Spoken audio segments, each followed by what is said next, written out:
Welcome, guys. Welcome to the Tom Tombekai Unplugged Podcast. We are happy to have you guys. We have been away for some time, been having a very busy schedule, but uh, as God will have it, we have had some time, and we are about to go to another episode of the Tom Tombekai Unplugged Podcast. So. Uh, I want to extend my apology for not being on for quite a while. I think about roughly 2 or 3. The last time we did, let me see, the last time we did an episode of the Tom Tomika podcast was about maybe 3 weeks or a month ago. The last video we have here is about hog hogging. So roughly 3 weeks ago. Yes, I can say 3 weeks ago. Well, guys, we are back. We are back with another episode. We are going to be looking at Myron Gaines' take about today's generation, the new generation we have, doing a comparative analysis on today's generation, the millennial generation that I am of, and looking at the differences in millennial generation and Gen X and Gen Z. Gen Z, Gen X, and millennial generation, looking at the comparative analysis, the differences. But we are going to specifically look at a video Myron Gaines did. Secondly, we'll look at the debate Myron Gaines have on college campus. His last debate is what we are going to be looking at. I'm not sure of the university, but this debate was on one of the colleges of the United States campus. And normally he goes out to universities debating college on feminism, women's role in society, the sex industry, OnlyFans, the sexualization of women, and looking at that and debating college on several issues, as well as political, social, and cultural issues. And so today, uh, today's episode going to specifically cover Myron Gaines' takes on today's generation, doing a comparative analysis on the millennial generation, the Gen X, and the Gen Z generations that we're currently in, and as well as his last college debate with college students on feminism, politics, the sexualization of women, and as well as social, cultural, and political issues. And so we are glad to have you guys. We are having another episode of the Tom Tombekai Unplugged Podcast. Uh, we are live on Facebook, YouTube, and Rumble. So these are my channels that I regularly stream live on uh, Rumble, Facebook, and YouTube. So on Rumble, you can find us on the Tom Tombekai Unplugged podcast. On Facebook, you can find me there as Tom Tombekai, and on YouTube, Tom Tombekai Unplugged podcast. So we are live on Facebook. We are live on Facebook. We are live on YouTube, and we are live on Rumble. So these are the channels of my podcast. These are the areas you can find me. So as you can see, we are live here on Facebook. Let me go there again. Sorry for that break. So let me go here. So you see here we are live on Facebook. So I'm live here on Facebook. You can find me on YouTube and Rumble. That's the Facebook. Let me see my YouTube. Let me see my YouTube here. Let's see if we are live here. YouTube channel. Tom Tombekai Unplugged Podcast is what we got here for YouTube. and we are live on YouTube here. We are live on YouTube. So you go on YouTube, you type in Tom Tombekai Unplugged Podcast. You are going to find us there live. So guys, we are asking you to please go on YouTube and type in the search engine Tom Tombekai Unplugged Podcast. Please subscribe, please leave comment, please engage our content. Please, guys, this is our YouTube page. And then we have the Rumble page as well. I'm not sure if okay, we should be live on Rumble. So this is my Rumble page. This is my Rumble account. Yes, home, Rumble account.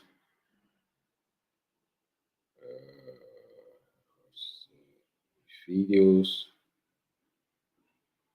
Okay, so yeah, we are live on Rumble. So this is my Rumble, Tom Tombekai, Tom Tombekai, Tom Tombekai. This is my Rumble. We are live on Rumble. So please go there and support us by subscribing, by leaving your comment, and by sharing.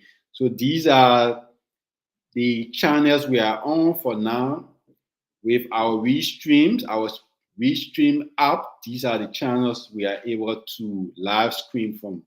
For now, my subscription can permit me to live stream on 3 channels. Eventually, in the future, I will upgrade my subscription. Then we'll have 5 different channels. Maybe we can include cakes and another channel, maybe cakes and Twitter, or cakes and X. We can include that. So eventually in the future, I'll include to live stream on 5 channels. Well, without further ado, let's go into the videos here. Let's look at Marvin Gaye take. And so let me share my screen. Let me share my screen here so we can look at this video. Okay, this is it. I'll share my screen. And then we can look at it together.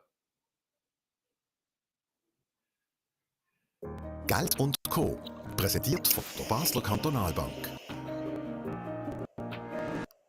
Oh, this advertisement. The fastest way to get anything you want is by detaching. So to manifest abundance, you need to detach.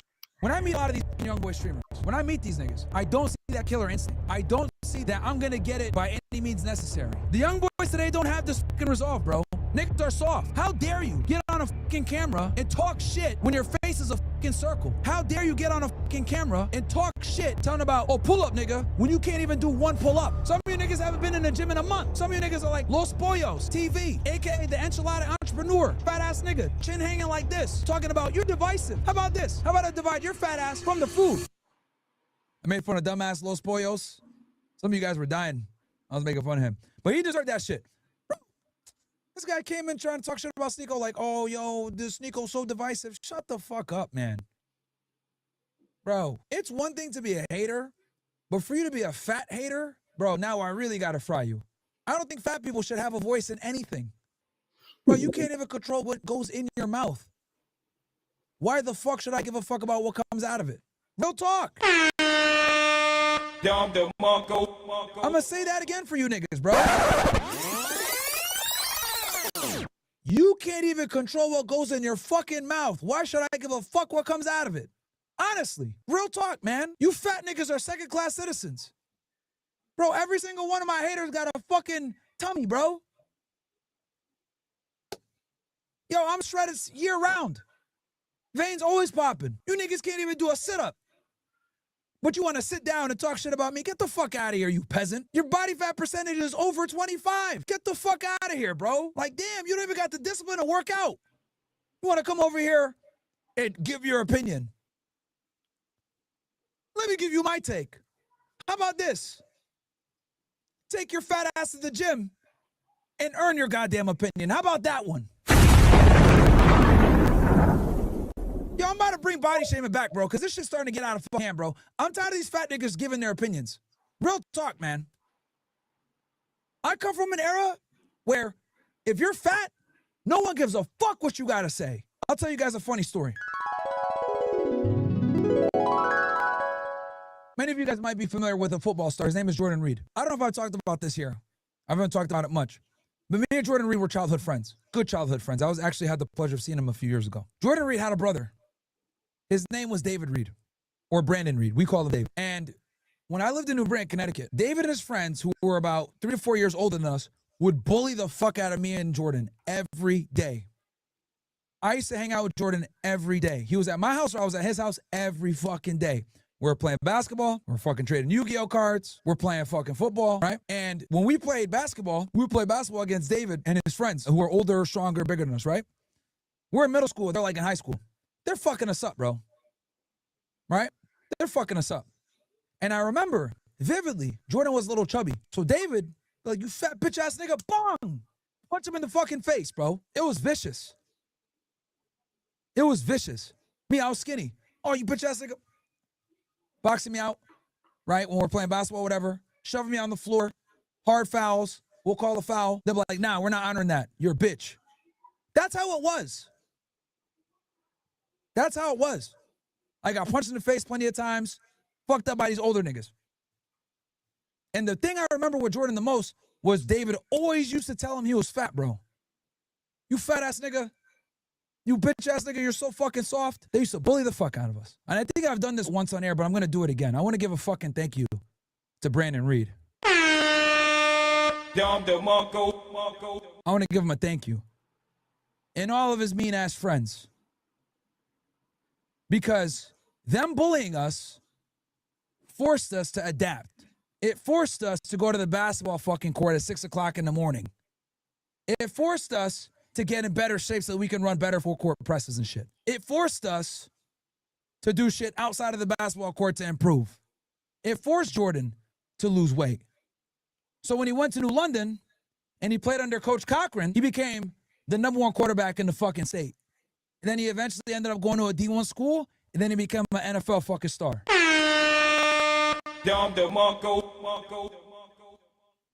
I was there every day with him.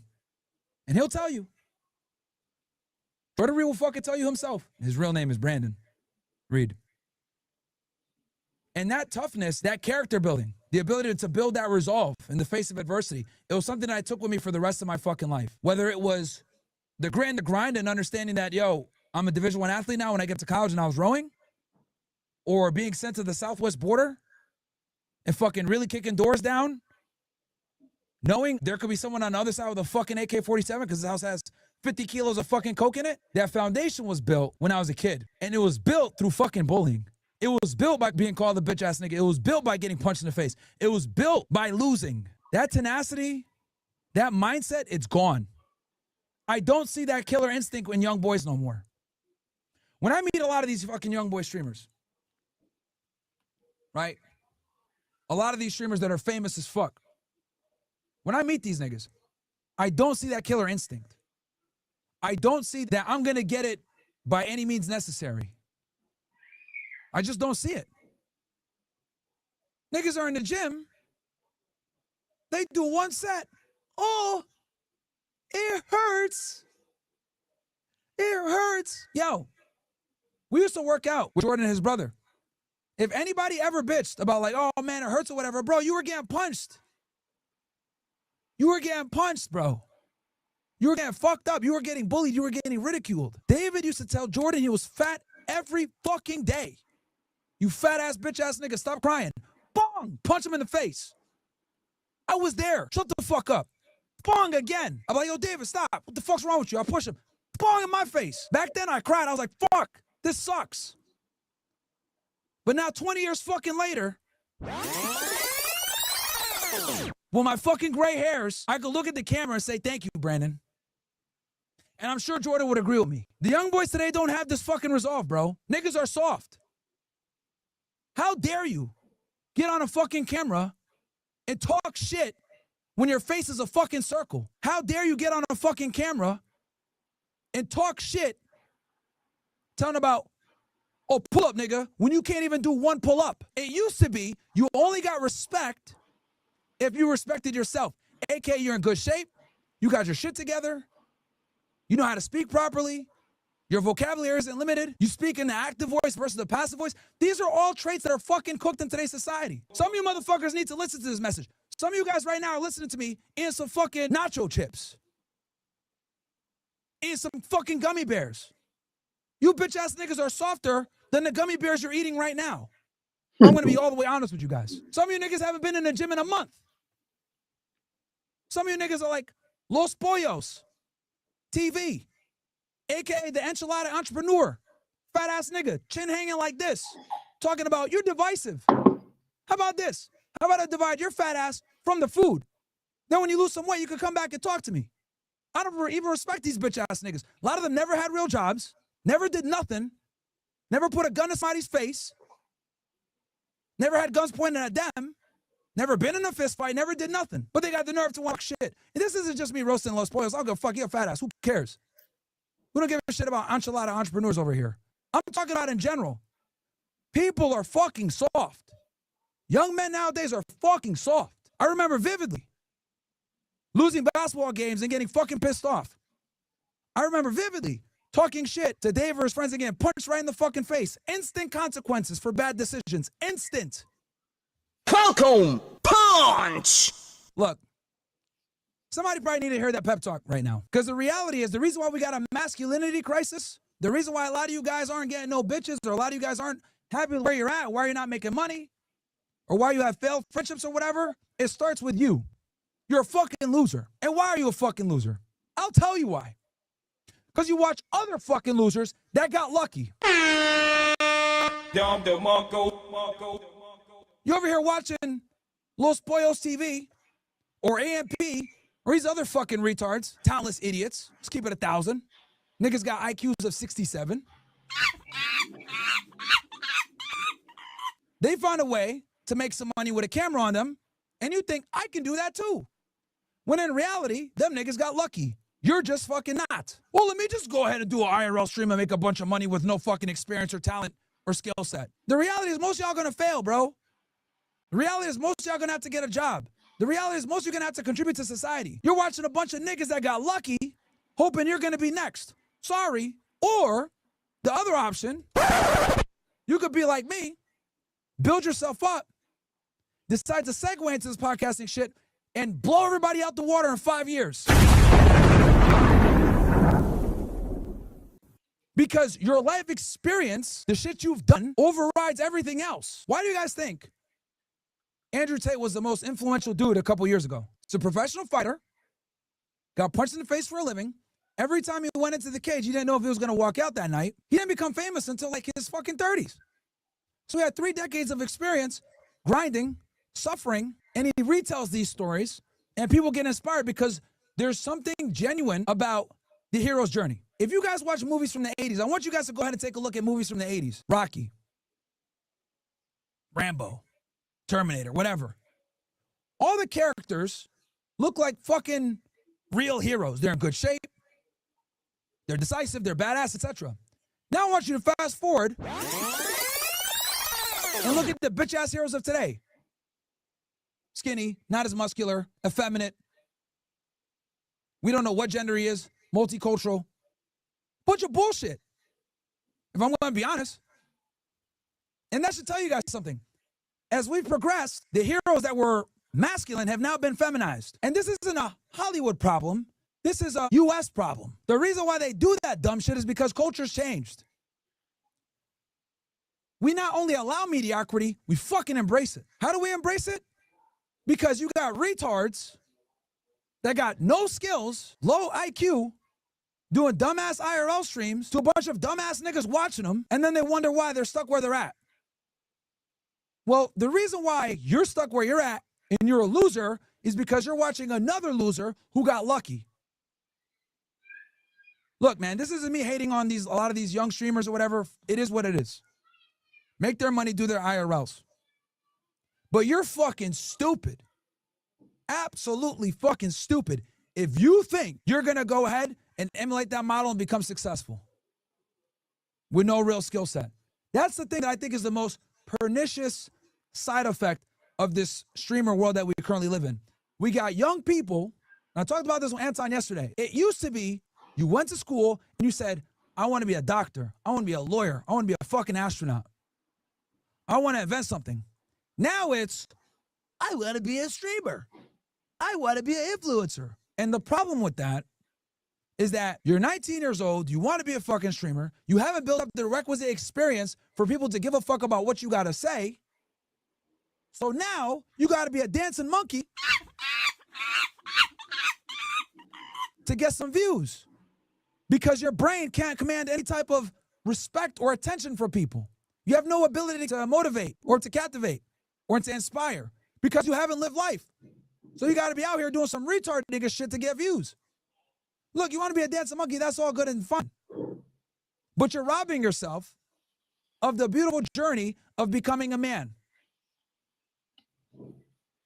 Myron Gaines. So that's Myron Gaines takes on today's generation, which I am in agreement with him.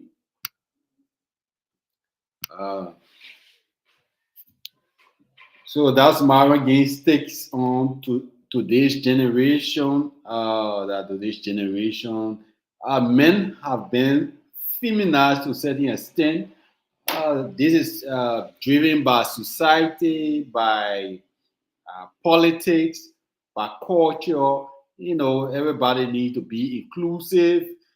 There are 99 genders and all those garbage and something being thrown out there.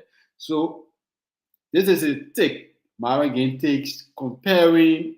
Myron Gaines is, I think, somewhere 36 or 37 years old. So he may fall in the millennial generation and comparing it to Gen Z generation. That millennial generation was more about work ethics, about building strong character, irrespective of being victim of bullying and all of that. But bullying propel individuals to build strong character, to face their opponents directly, to withstand and overcome adversities and build strong character and be strong individuals, to pursue career, to be competent, to develop experience, life experience, professional experience, as well as social, cultural, and political experience. And then you gravitate to a place where you can share your life experience and inspire people, motivate people to move and to make decisions, positive decisions in their life. But with the Gen Z generation, is a 360-degree turn from the millennial generation. Gen Z generation, everything is soft, everything is feminized, everything is about degeneracy, people having 99 gender, everybody being inclusive, communitarian views, nothing logical. It's not about competence, you know. So this is the generation we live in, but we can, I specifically for the millennial generation, there were a lot of things we went through as teenagers or during our childhood that is quite different from this generation. And I, in particular, want to put my daughter, as a father, want to put my daughter in a place that she can build strong character, be able to stand adversity, be able to develop competence, be able to contribute positively to society rather than being in this feminized state, being in this ludicrous state, and degeneracy is the order of the day. No. And so I ask and encourage everyone out there to look at your kids, look at their upbringing, instill discipline, instill the building of strong character, because you will not be with your kids all the time. One day they will have to go out and be adults to be able to live life on their own. They will be able to come out of your shelter, leave your leadership, and be able to face life on their own. So you have to ensure that they build strong character, put them on the path of building competence, put them on the path of having a career and having an interesting life that other people can be motivated, inspired to pursue and walk in their path and pursue their dreams and aspirations. So this is the differences between the millennial generation and that of the Gen Z generation. And looking back at the experiences we have had in the past, we then can share those experiences, especially the positive experience with our young generation, be it within your family, me as a father, passing that experience and positive experience to my daughter.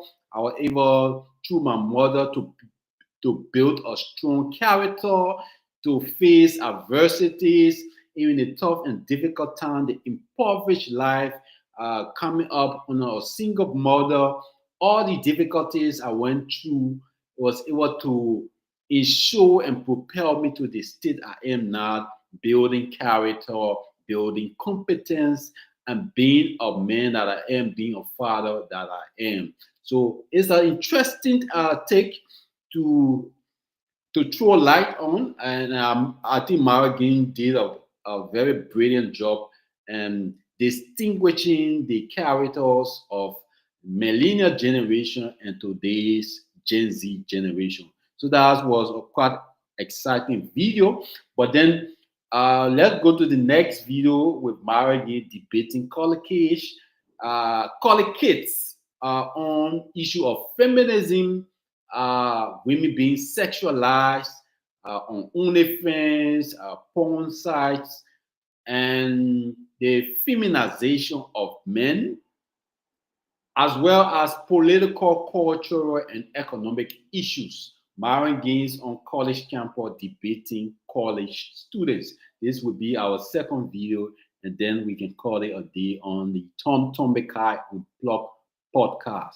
So let me move strictly by sharing my screen so we can go into the second video.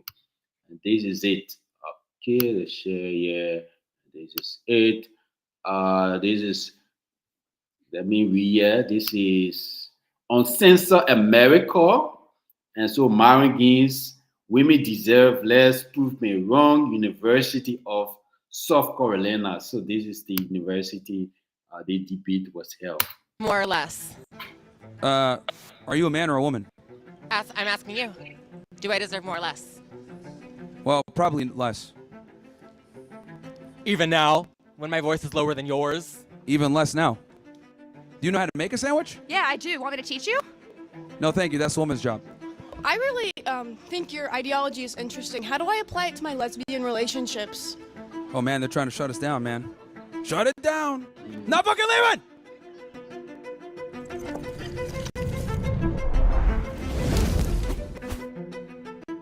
Anyone that wants to walk on up and have a question or want to push back, or maybe you agree, maybe you disagree.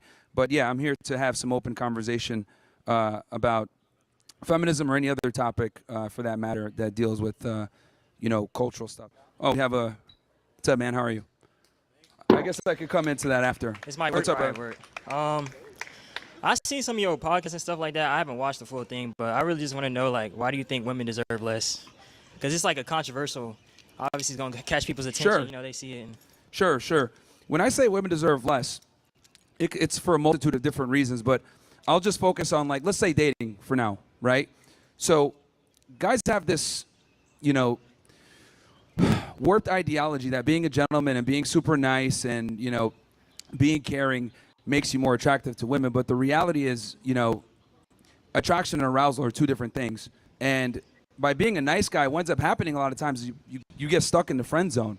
And what I tell guys, and I talk about this in my book, guys got to give women less. If you look at the cover, I have money there, relationships, social media, and time.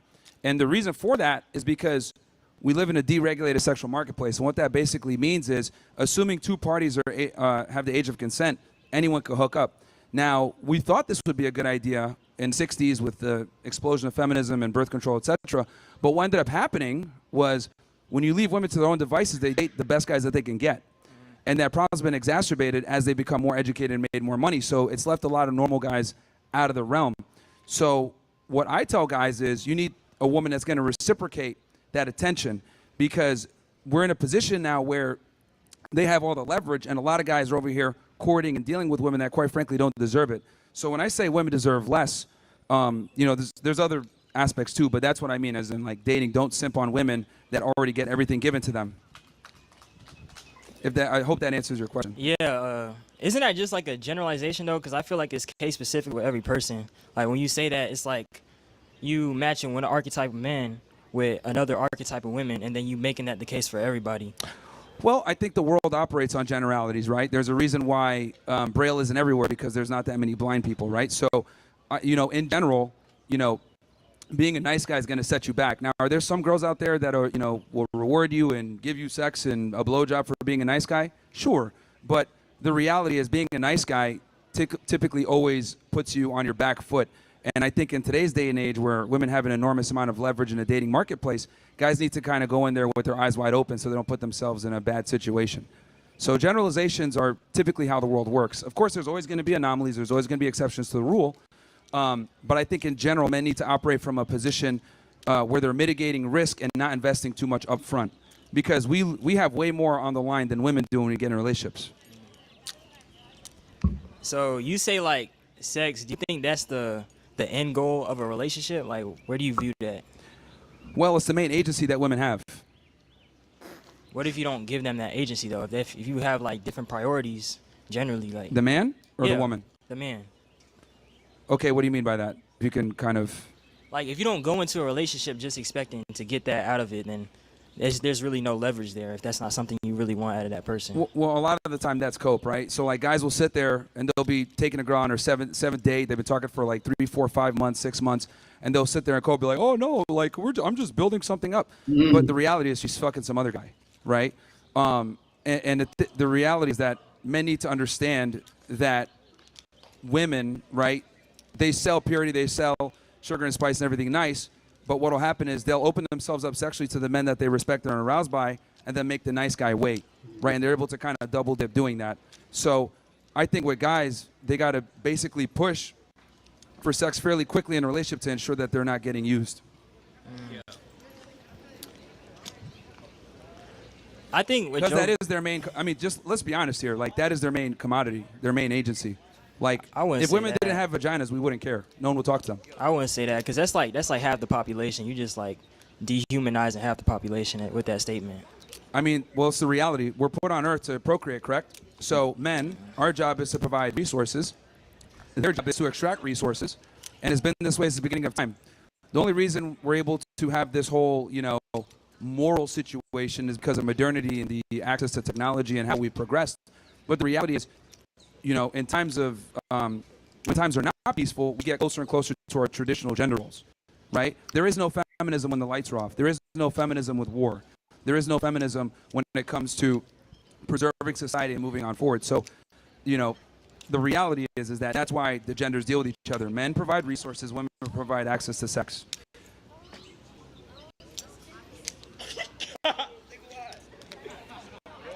I'm gonna come back. Okay, no problem. Yeah, thank you for coming up, though, man. It's brave to do that. So, shout out to you. And you when you come back up, say your name.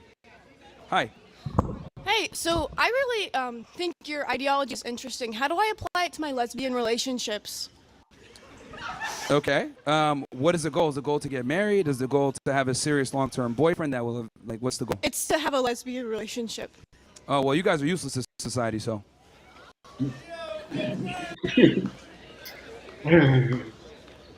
So should I value her less or more?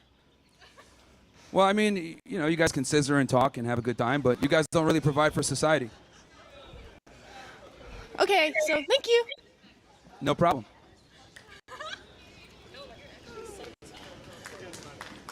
Yeah, I mean, if you're not contributing to a nuclear family, you're effectively useless to society, being honest.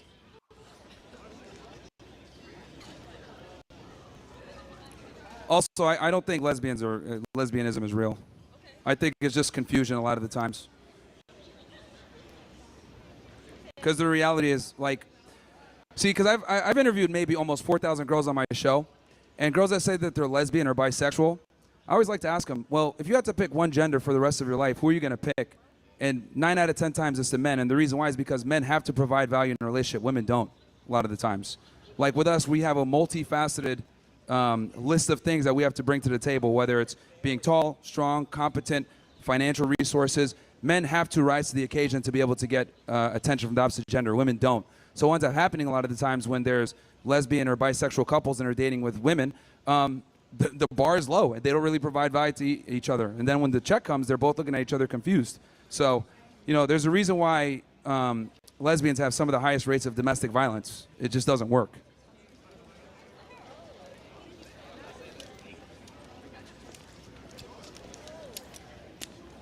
Hey, I'm back. I got another question. Sure. So, you want to introduce yourself to the people or not? oh, my name is Caleb. I'm a civil engineer major. What's up, freshman. Caleb? Welcome. Yeah. Where are you from, bro? How old are you? I'm from Fort Mill, South Carolina. I'm 19. Okay. Yeah. So you said like going into a relationship or dating with a woman, not expecting sex is like cope. What is? Yeah, that? a lot of guys tell themselves that when they're in the friend zone. Like a guy will sit there for like 3 or 4 years, talking to this girl, wanting more. He knows he's stuck in the friend zone, but he just kind of sits there and be like, no, I'm just going to be a good friend. I'm going to sit around. Like, I'm just going to be here. At that point, it's a matter of self-respect, though. Like, if you know you're not getting what you want out of a relationship, why not walk away? But if you do want a friendship for that person, I agree. Because women do have value outside of just sex. No, and, I agree with you on that. But the problem is that most guys can't identify when they're being friend zoned. Is my point. It's easy to identify though. If the relationship not going where you want it to go, then you can walk away. You got to understand that a lot of guys are socially retarded and not able to understand when a woman isn't that into them. I'm sure every woman in here has been hit on by a guy that made her feel uncomfortable and he just simply didn't get it. And there's a reason for that. Women, the one compliment I will give women is they're socially superior to men. They're able to pick up on things quicker. They're able to read the room better. They're able to assess danger. And the reason for that is because they're the weaker gender physically, right? So since they can't make up for it with strength and brutality, if a dude's a little off, he's like ticking like this or he's a weirdo, women pick up on that immediately and like, okay, danger zone, let me get out of here. So that's why a lot of guys are kind of idiotic when it comes to stuff and they can't take the signs. So correct me if I'm wrong, Sure. but is it that women deserve less or men need to know more?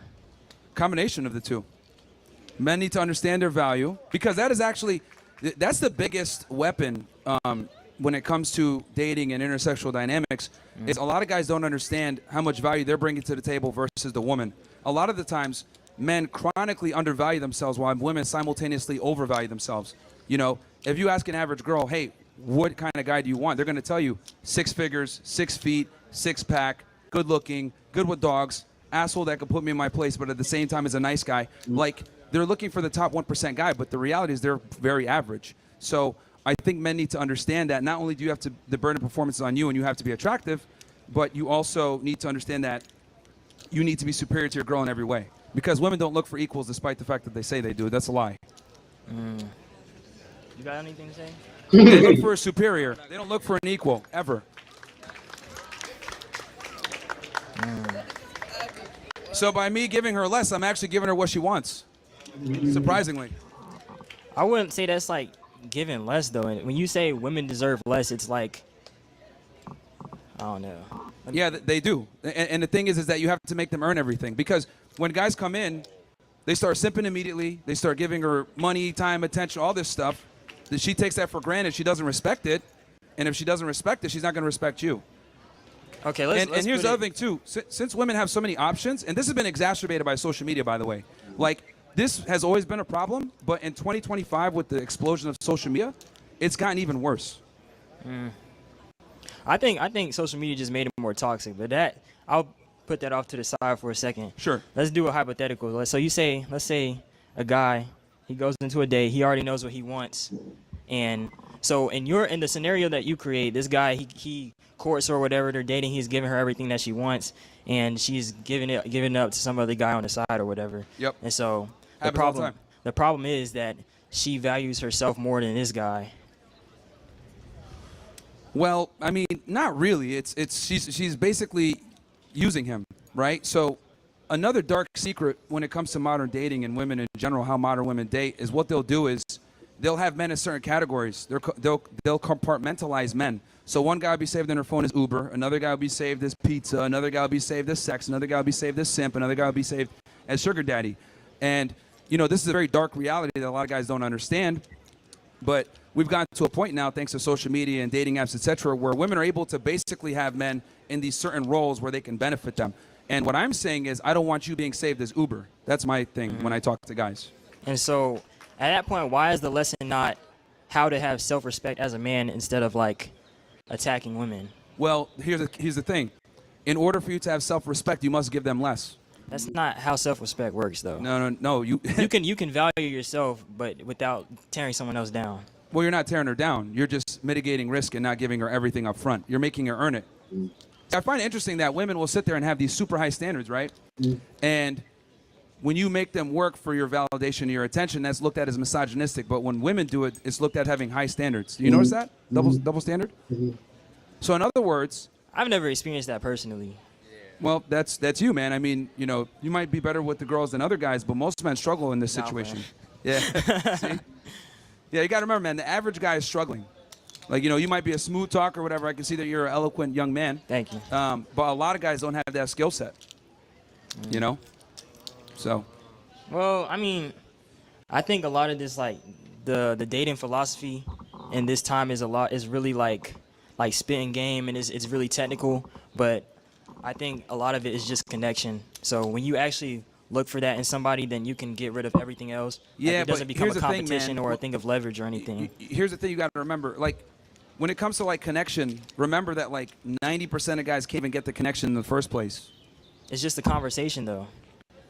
But you're not going to have the conversation if she doesn't find you attractive up front. So, like, whenever women talk about, like, men that they like or whatever, or, like, what they're looking for, or the personality traits he's supposed to have, they're talking from the frame of they assume attraction. They assume he's already 6 feet tall and he's good looking or whatever. Yeah. Right? Oh, I don't care. I just want a guy that communicates well. But she's not telling you that he's 6'3" and makes, $50K a month. Yeah. She's not telling you that part, right? She's saying she wants a good communicator, but the reality is it's with certain types of men. I think with those women, with that like archetype of women in particular, they're like really shallow. Like me personally, if I see a woman like that, that's a lot of women. It's not though, because I know a lot of women who go off of the way a man carries himself or the way he speaks or the things he believes. It's not just how he looks. And part of it is how he looks. I'm not saying it's just how he looks. It's a complete package. But what I'm saying is that they want them well-rounded in multiple different things. Typically, the more money and status a woman has, or the hotter she is, the pickier she's going to be.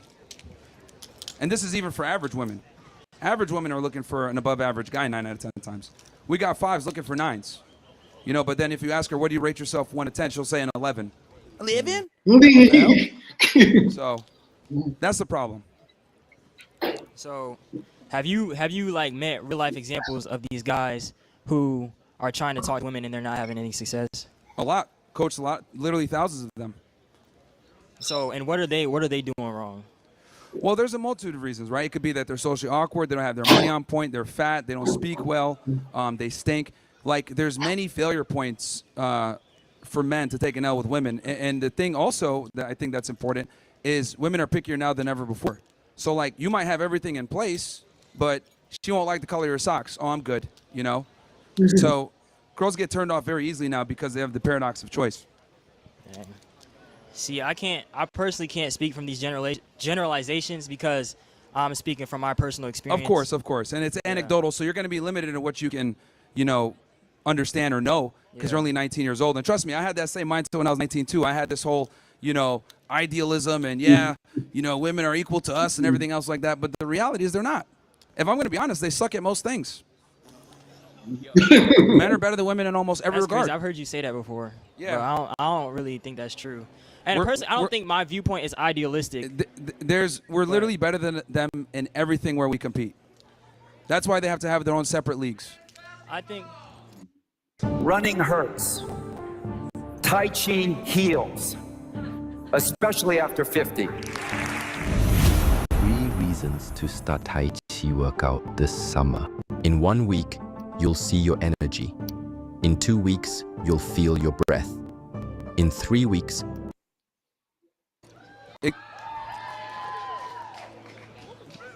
Yeah, but nobody shows up at WNBA games.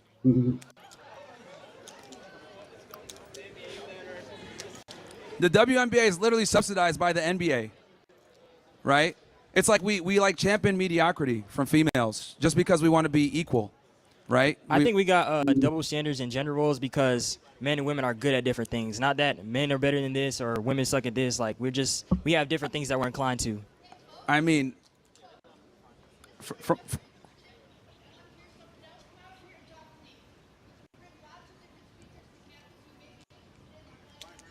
yeah, she'll teach you guys how to get cats. That's what she'll teach you guys, how to get cats and get triggered. But the biological reality is men are better than women at most things. Yeah, I mean, hey, you can get on the mic. You get on the mic. She wants to tell you guys about her Siamese cats. We got a Karen in the house. Fantastic. But yeah, anyway, like I was saying, yeah, men are better than women in almost every realm of competitive endeavor. It's just the reality, right? And this shows that what they're attracted to as well. Does a woman want a guy that's shorter than her, dumber than her, makes less money than her? No, she's looking for a superior. That's just how it is. It's biology. Now, I know this is like offensive, right, to the left to point out these biological realities, but women are not attracted to men that they're equal to. They'll sit there and say that, but how they behave is two different things. So, what's up, man? How are you? What's your name? Hi, how are you? My name is Trey. It's nice to meet you. How are you, Trey? So I heard your views on lesbians a moment ago, and I'm just curious how those views transfer to gay men. Do you believe they don't exist as well? Because you did say that lesbian relationships cannot exist because men are more multifaceted than women. That was your main argument point on lesbianism prior, and I'm just curious how that carries to. So, what are my thoughts on gay men? Yeah. Well, you guys are kind of useless to society too. Fair, yeah. I am pretty damn useless. Yeah. but not because I'm not having kids, just because I'm crazy. Yeah, from the nuclear family perspective, right? I say that kind of, as a joke, but yeah, I mean, I think the backbone of any thriving society is the nuclear family, and if people aren't contributing to that, I think it's problematic for society. So, gay men and lesbian women don't contribute to that, unfortunately, and I don't think gay men should be able to adopt children either. I think that's crazy. I don't think lesbian women should be able to adopt children either. I think kids need to be protected at all costs, and exposing them to sexual degeneracy is a problem, because that's what homosexuality and lesbianism is. I'm a firm believer that gays and lesbians need to go back in the closet. We don't need that stuff outwardly. That is a point of view that you are entitled to. Have a nice day. Fair enough. Thank you for coming up. Thank you for coming up. Yeah, guys, I know it's scary, but like I said, I'll chat with you guys. You got questions on my worldviews or disagree, I'd be happy to have a conversation with anyone. Okay. Hey, what's up, man? What's your name? Hey, name's Joshua Williams. What's up, Josh? How are you? Decent. How about you? Good. I like your shirt. Appreciate it. Wanted to ask you about your main selling point, women deserve less. Yeah.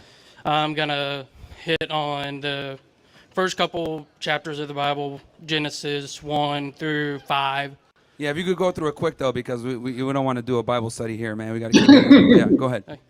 I personally believe that that the Bible is the center point of all life because it is God's divine word, and that the shirt only Jesus. When you focus on Jesus and you have Jesus centered on everything, not necessarily Jesus first, but Jesus centered, everything is going to change. Your whole life is going to change. Your whole ideology is going to change everything. Mm-hmm. So I want to focus on Jesus' creation, his perfect creation, when he created male and female.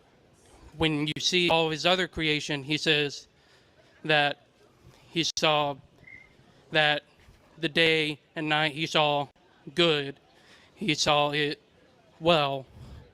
But when he talks about creation, man and female, he says it is very good. He takes it to another level, that humankind, that his creation of man and woman is much different than the rest of his creation, and that they are created in God's image.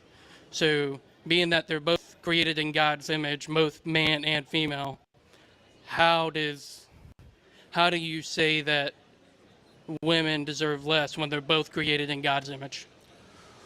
Well, when I say that, I mean as in the man needs to be the leader, right? And the Bible obviously talks about this too, right? It goes God, man, then woman. My problem is when I say women deserve less, I mean it's vague on purpose, right? Depending on the context that we're talking about here. But in this regard, when it comes to having a family, being married, etc., it means that the man needs to be the leader, right? Now, I think the problem is that a lot of guys go into relationships thinking that their woman is equal to them and they can split the check and all this other stuff. I'm a big proponent of the nuclear family. I don't think women should work. I think men should be bearing that burden. But the problem is that we have this egalitarian mindset where we're telling men to treat their women as equals, and that's just not how it goes. I'm a big proponent. If you have the authority, if you have the responsibility of taking care of her, you should also have the authority over her to tell her what to do. Okay. Because let's be honest here, all the Abrahamic religions know that when you leave a woman to their own devices, they fuck up. Mm-hmm. So now, talking about the Abrahamic religions, we're going to focus on the Old Testament and how the Old Testament is based on the covenant with Moses and how that the law, the first 5 books of the Bible say that the man is to be the leader, which is shown, and that's all I'm getting at when I say which that. is shown in Romans. Romans says that, and I may be quoting wrong, so forgive me if I am quoting wrong, but the New Testament says that the husband, the man, is supposed to love his family and his wife the same way that Jesus loved the church. Yes, but see, we're kind of at the finish line right now. Before we get to that point, you need to identify the women that are even worthy of being a wife. And because I like what you're saying here, right? Like, again, I believe in a nuclear family, and I think that as a man, it's your job to protect, provide, and provision. But the problem is that most women simply don't deserve that nowadays, right? A lot of girls are promiscuous, bad habits, don't respect male authority, but they want you to wife them up. And I'm telling guys, don't do that. You got to vet women out in the beginning very hard, because thanks to modernity and feminism, what's happened basically is like all the training wheels that society had to keep things in place and keep things in check are gone. We used to have Christianity. We used to have shame. We used to have the church. We used to have strong-knit communities. But now that's all out the wayside. So since we have removed these social training wheels, what's ended up happening is we have this deregulated sexual marketplace where a lot of women are just not worthy of being a wife. And I want guys to focus on, like, when you do identify the woman that's worthy of being your wife, then obviously you give her the world. I'm not saying not to give her everything, but she has to earn that. And that's the problem, is that we just think that girls should get things for having a vagina. And I'm here to say, like, no. And I would say to not necessarily add on, but just add on to my point, I say with women that may be deemed as not wife material, I personally feel that that's when you get down on your knees, you pray, and you say, Jesus, help these people. But yeah, you can pray for them. It's just the same way that when Jesus died on the cross, he said, Father, forgive them. They don't know what they're doing. Yeah, look, you could pray for them, but my thing is, let's be honest here, man. Jesus can't even save a lot of these hoes. What makes you think you're going to do it? So that's the reality. I just feel like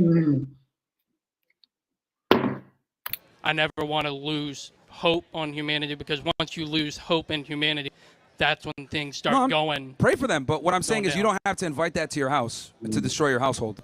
Pray for her, but like, don't let her. Look, one of the worst things a man can do, and this is going to be taboo, but I'm going to say it. One of the worst things you could do is wife up a whore.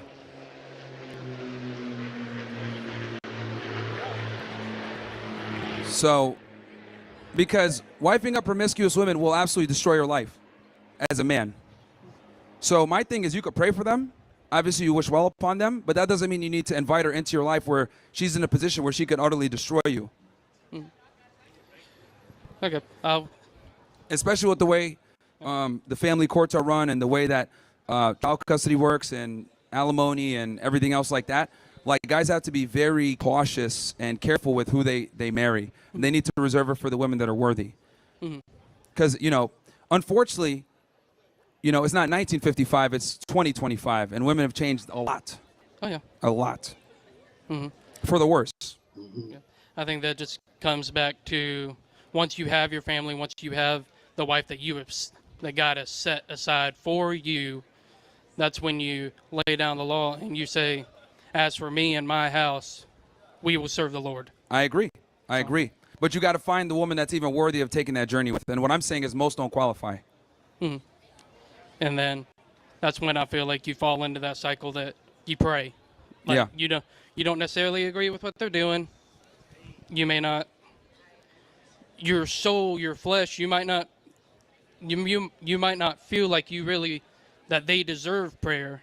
Mm-hmm. But when you are focused on God and you focus on Jesus, Jesus will lead you to pray for these people.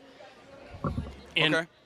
It may not change, but when you hold out hope and you pray, you change as a person, and people around you see that. Fair. And they recognize that you're different. Fair enough. All right. Yeah. Anybody else? Thank you. No worries, man. Thank you.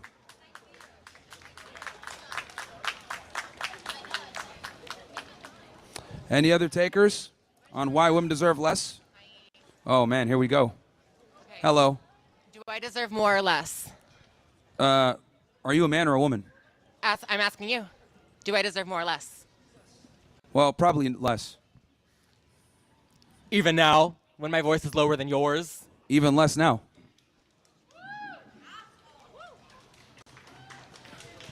I knew something was off. Mm-hmm. Saw that Adam's apple. I was like, oh, here we go. Mm-hmm. What was that? It's oil in my beard? Color correct. All right. Man, my feelings are hurt. Mm-hmm. I don't even know what that thing said. Mm-hmm. Yeah, I'm not that saying creature. Hello to you, so let's just skip the pleasantries. Sure. So why are you... Yeah, I was going to say, can someone help her? Thank you so much. Thanks for coming up. I appreciate it. So are your views on women based on data or personal rejection? Here we go, the whole you're an incel thing. Okay. Because on a podcast about 2 months ago, didn't you just say you got your first girlfriend and you're like 30? Wow, she really thinks that's a known. Number one, I've had a girlfriend now for a few years, not so 2 months. And it's an open relationship. I do what I want, and she's closed on her end. That's embarrassing. That's embarrassing, huh? Yeah. Well, look at all the people here going crazy. So here's the reality, right? So let me give you guys a biological reality here.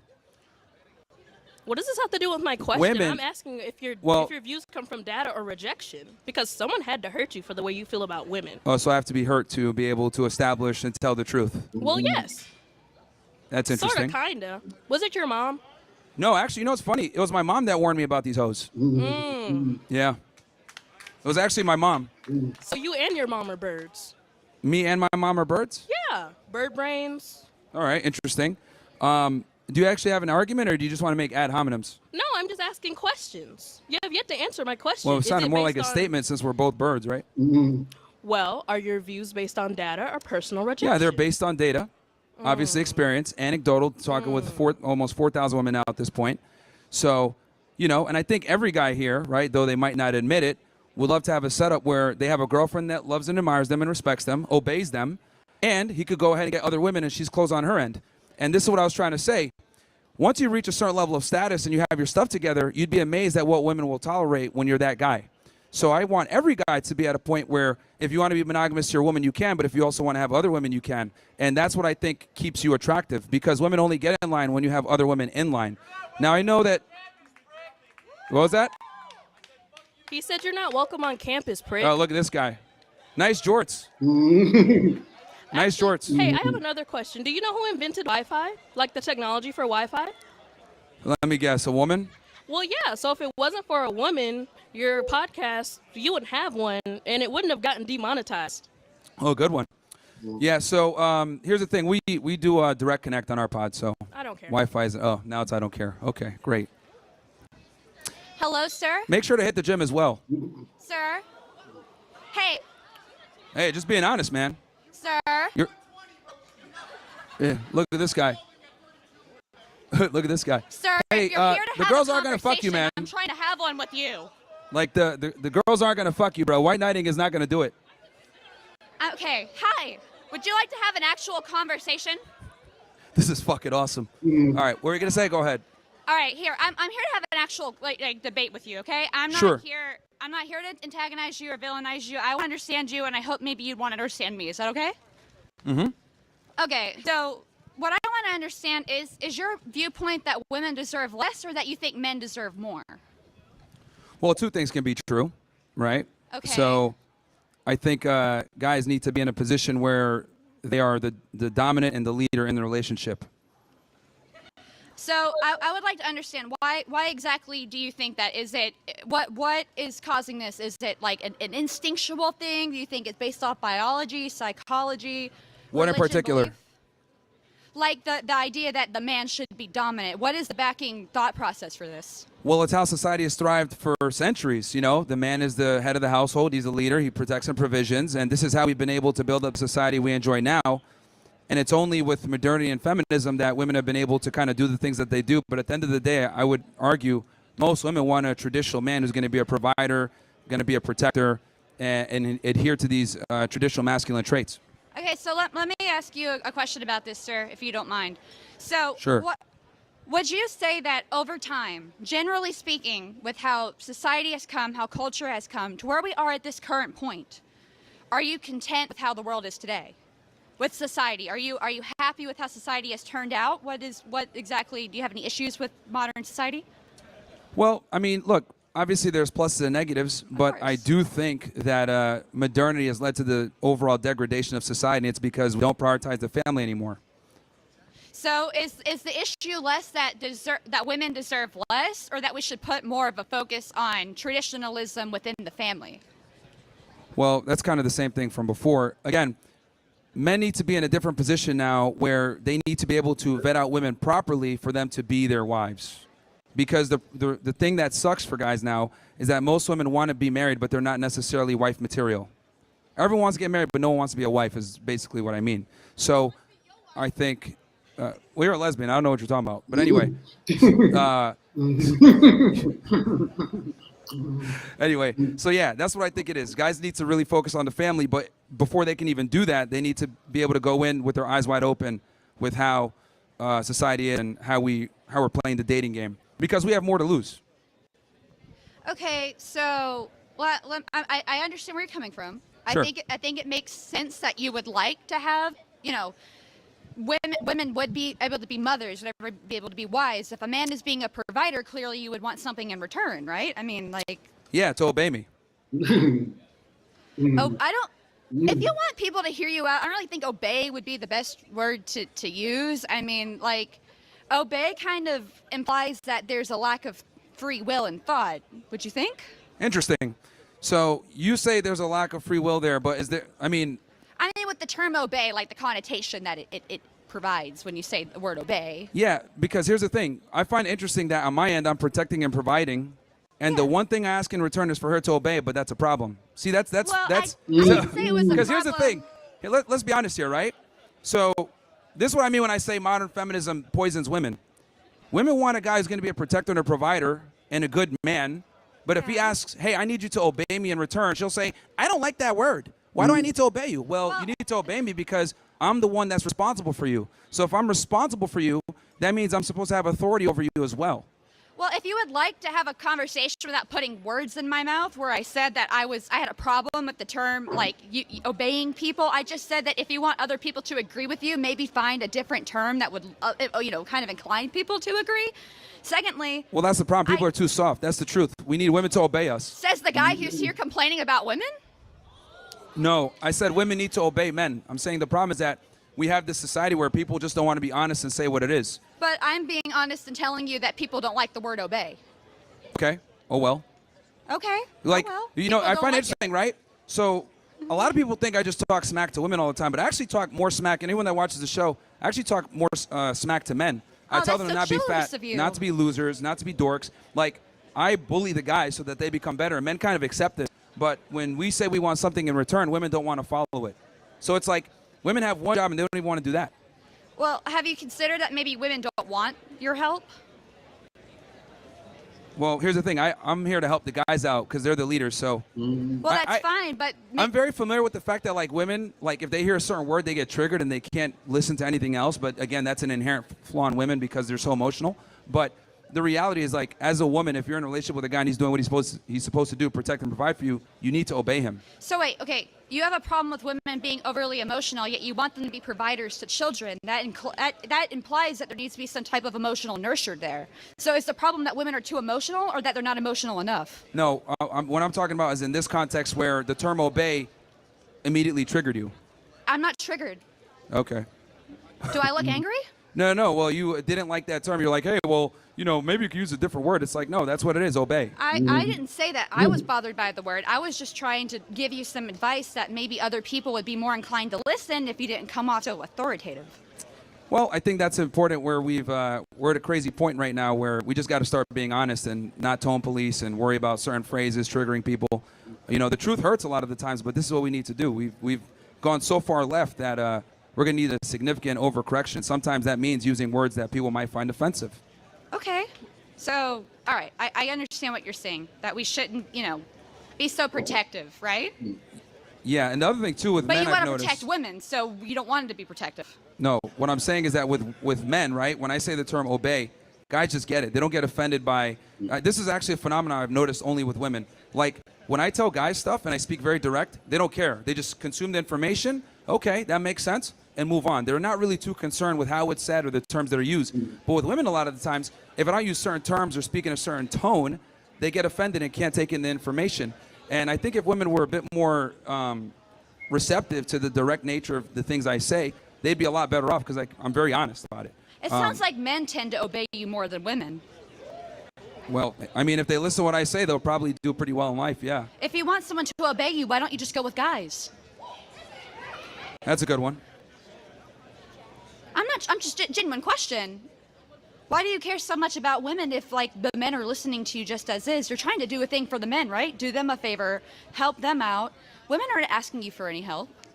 Yeah, no, I know that. That's why I focus on the guys because they're not emotionally Then why triggered. are you here talking about women? Because that is a big obstacle that a lot of guys can't fix. They can't. Basically, Then why are you trying to fix it? Because if we don't have women, we don't have the nuclear family, and a lot of guys struggle with this. Now, here's the thing. I understand that you might be in a privileged position where dating and getting men to court you isn't that hard, but for average guys, it's not that easy. So Well, a lot of I don't guys need need to anyone learn to this court stuff. me. I'm not looking for that. There's more to my life than worrying about what the other sex does. Okay, well, you have that privilege since you're a woman and the men come to you. But They men don't figure come this to stuff me. out. I came to you to talk to you. Again. Did you come to me? I don't think no, so. No, but this is us having a discussion here. What I'm saying is that, like, you're maybe like a 3 or 4. So, like, you're going to have more market pull, right, than a guy that's like a 7 or an 8. You're going to have more options than the average guy. So for you, right, you're getting an abundance of options, whereas guys are not going to get that same level. So, and the other thing, too, with women is women are just simply better at dealing with the opposite gender. Men need to learn this stuff. Guys don't kind of come out understanding female nature. They have to learn this stuff either through someone teaching them or I through don't think I took a losses. crash course on how men work. I'm sorry? I didn't take a crash course on how men work. Why do men need to take a crash course on women? Because men, here's the thing, men have to build up the attraction and approach the women. They're the ones that got to make things happen. Women don't. You guys are in a privileged position where the men just come to you. So you But, guys are stupid, basically. I mean, if that's the conclusion you're going to come to, I No, guess. that was a question. That wasn't a conclusion. It was a question. No, it's a learned skill that they need to develop to learn how to properly deal with women. So Why that do they you don't need to end learn up- how to deal with people? See, this is exactly what I'm talking about. I teach guys to avoid women like you, as a matter of fact. Thank you. Stay away from me. Yeah, well, I don't know. You should be in a kitchen somewhere, but it's fine. We'll have this discussion. Yeah, the reality is, yeah, probably can't cook either. Insulted you once this entire time. See, this is precisely the problem.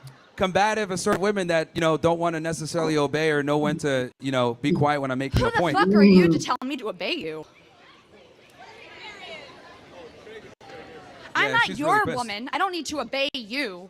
I'm not in a relationship with you. I'm trying to have a conversation with you. I don't need to obey you. Well, you're under just kind of means. just talking over me when I make my point or answer your questions or trying to, instigate some type of reaction, which is cool. I think it's funny. It's interesting. But Aren't I think, you instigating a reaction yeah. by being here on a campus with people who are more or less going to have different... Well, I'm just telling the uncomfortable truth that a lot of people don't want to hear. So it's okay for you to be instigative and combative whenever you want to share your truth, but when someone wants to give another side of the truth, you want them to be quiet and you think that they aren't obeying you. Yes, because a man's job is to be a leader and be assertive and convey information. Women, you guys are supposed to be quiet and make sandwiches. That's the difference. You can make your own sandwich. If you need to take a crash course on how to talk to other people, you can take a crash course on how to make a fucking sandwich. Anyway. If you're such a strong provider, provide! You sound mad that, do you know how to make a sandwich? Yeah, I do. Want me to teach you? No, thank you. That's a woman's job.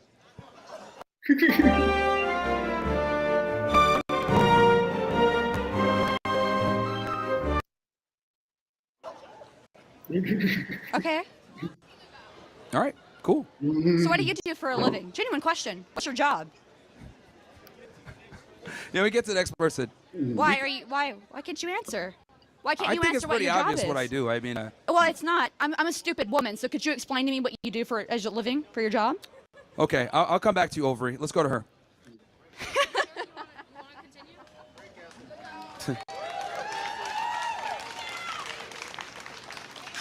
Hi, how are you? Hi, how are you? I'm good. How are you? Good. All right. So I have a couple of things. First off, throughout history, we've noticed that Western society was a lot less developed whenever women did not have rights compared to now that women do have rights. They are inventing things such as Ada Lovelace and coding and computers. And so how would you think life would be if we never got those rights and those things were never invented? We'd be a better society, probably. And Yeah. why is that? Well, we would have more nuclear families. We wouldn't have feminists. We wouldn't have strange progressive women that color their hair. We would just basically be better off as a society. So you would be better with no income? I find it interesting that women will name one or two inventions that they've made, but almost everything that we enjoy in modernity was made by men. Men are 90% plus of the inventors. If we had to rely on female ingenuity, we'd probably still be rubbing sticks together. Okay. So a second one for you. What about majority of education professionals being women? So we are not only cultivating the young minds, but we are also fostering care and kindness in them. Well, that's precisely why college is a joke now. As someone who graduated from college myself from a good school, the education system and academia in general has just become, a libtard fest where people are operating not on reality and thinking that there's 99 genders and, this woke ideology, and it's kind of like the battlegrounds for that. So the universities have morphed from a place where you can get a higher education, become more intelligent, and get a job into the real world versus, just pushing a political agenda. And this is why women are starting to dominate men in college attendance, because men are kind of catching on that college is a scam in most cases. Just to clarify, I wasn't speaking specifically of college educators. I meant more of your public school system educators, so your K through 12 and things like that. Sure. What's your particular question? Majority of those people that work in those education fields are women. So we are the ones that spend majority of the time with the children. And we are the ones cultivating their minds, making sure they're educated and they're kind people.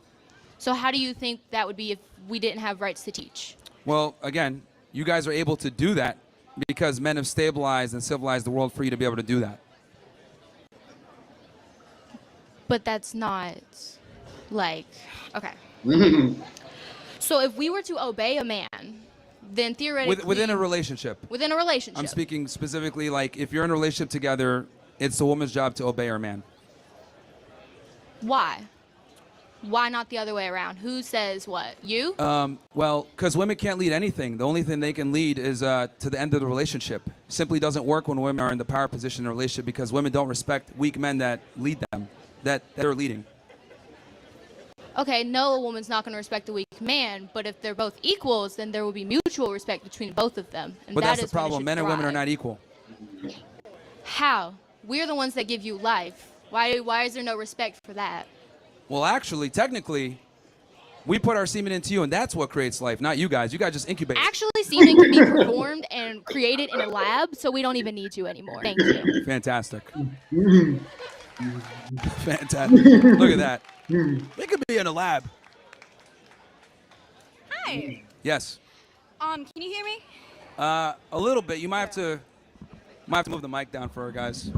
No, I got it. You got it? Yeah. Okay. Oh, it's all the way down. Damn. The struggles of being 5'0", nothing. Anyway, what's your name? Myron, nice to meet you. Byron? Okay, cool. Myron, yeah. What is, sorry. Myron. Myron, gotcha. Yeah. Thank you. What's your name? Ozzy. Okay. How are you, Sorry. Ozzy? I have no clue who you are. So this No is problem. very interesting. So I have a couple of questions for you. Sure. I noticed that you keep up bringing up the nuclear family, Yeah. right? And like you put that on a pillar and that like you value it highly. That as well as like the patriarchy, and you talk about how this is like a good thing and it, you know, benefits you and I guess women as well. And so on the patriarchy, I specifically want to ask you, how do you feel about the like negative implications and just like actual effects of it, both on men and, well, just mostly men? The patriarchy? Yes, sir. So, okay, are you talking from the sense of like, from a modernity sense of today, or are you talking about like before? With No, literally today. Literally So, today. Yeah, and well, I guess we could also visit like you talk about how like the nuclear family and when that was at the height was like I think was it before World War? It was like before and like during like the World Wars, like that kind of 1950s era. Yeah, I mean, okay, so what's your, I'm just trying to understand your question specifically. Yeah, so you talk about valuing the nuclear family, and I'm trying to ask you why. So like if you Why? could like, Okay, yeah, okay. very Yeah, so the clearly reason just why is explain because children are the future. And in order to raise children properly, you need a mom and a dad, right? You need that balance. So, and that can only really be done in a nuclear family. This is why I'm not a fan of gays adopting or lesbians adopting. I think, you know, the child needs to have a strong father and a mother in the household, you know, for the best chance at being a productive member of society. That's why the nuclear family is so important, because our future is built on that, which are the children. Okay. Gotta stop with the bazinga. And then going to then the patriarchy. The patriarchy, okay? Yeah. What about it? So you're talking about how like you value it and you find it good that men are then forced to go out and do these things. So you're talking about kind of like the men's rights issues, right? Yes, I think men, there's a burden of performance on us. And I think that that's something to embrace and rise to versus trying to be equal to women. Okay, so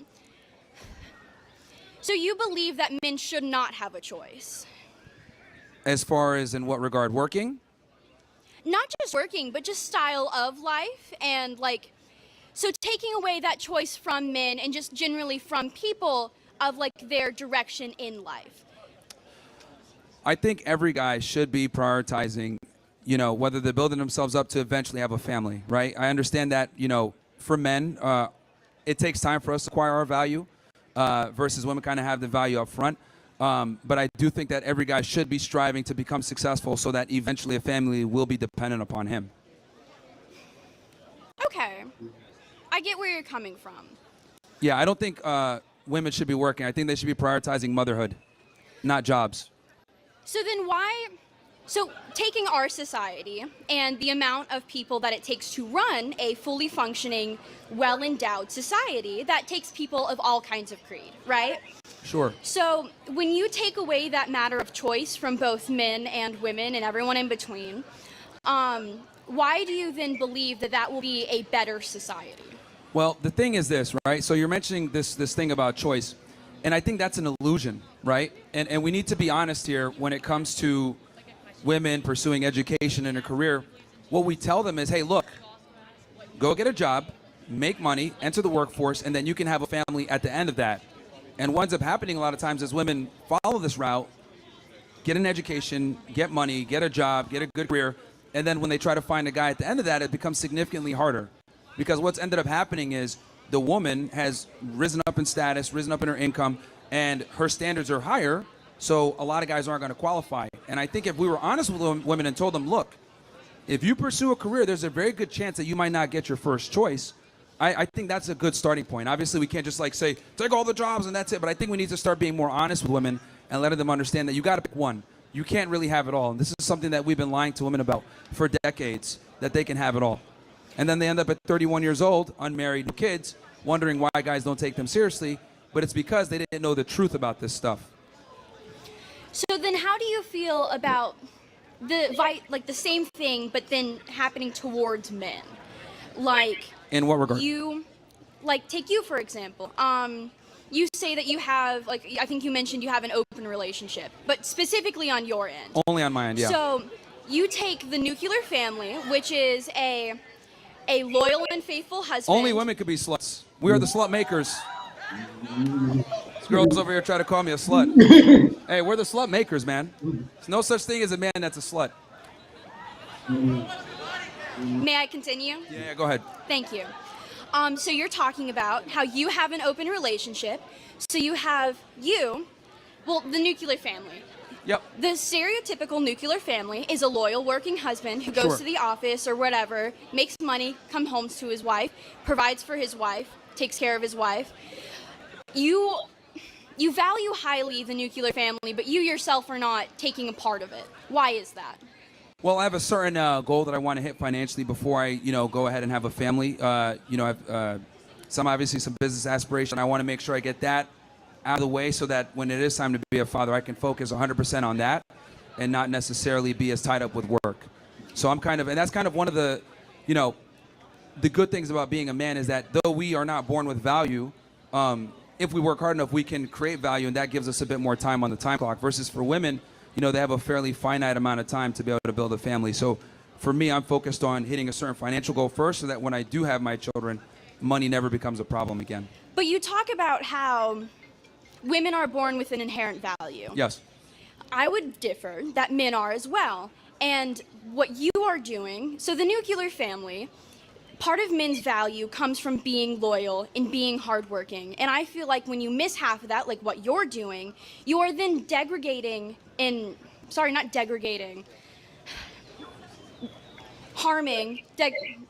thank you, whoever said that, the nuclear family and the idea of this, because you take this very almost shallow and kind of hollow, because every person has issues and the nuclear family is by no means perfect, and you are then kind of showing the issues with it by your own actions and by your own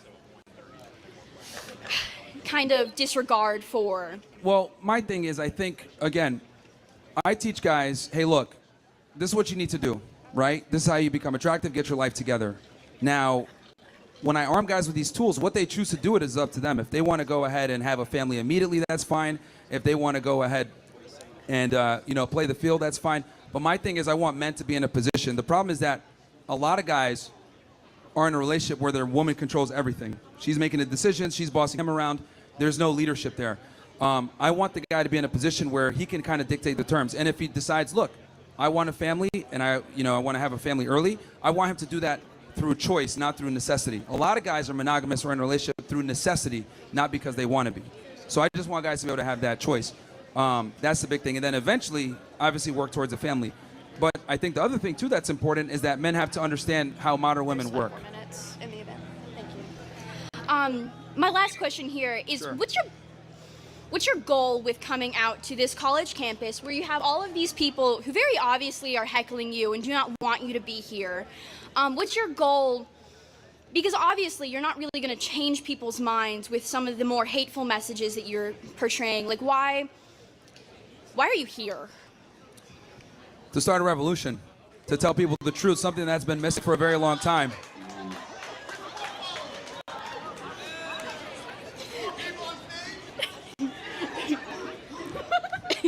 Hey, white knighting the girls isn't going to get you laid, right? Doesn't work.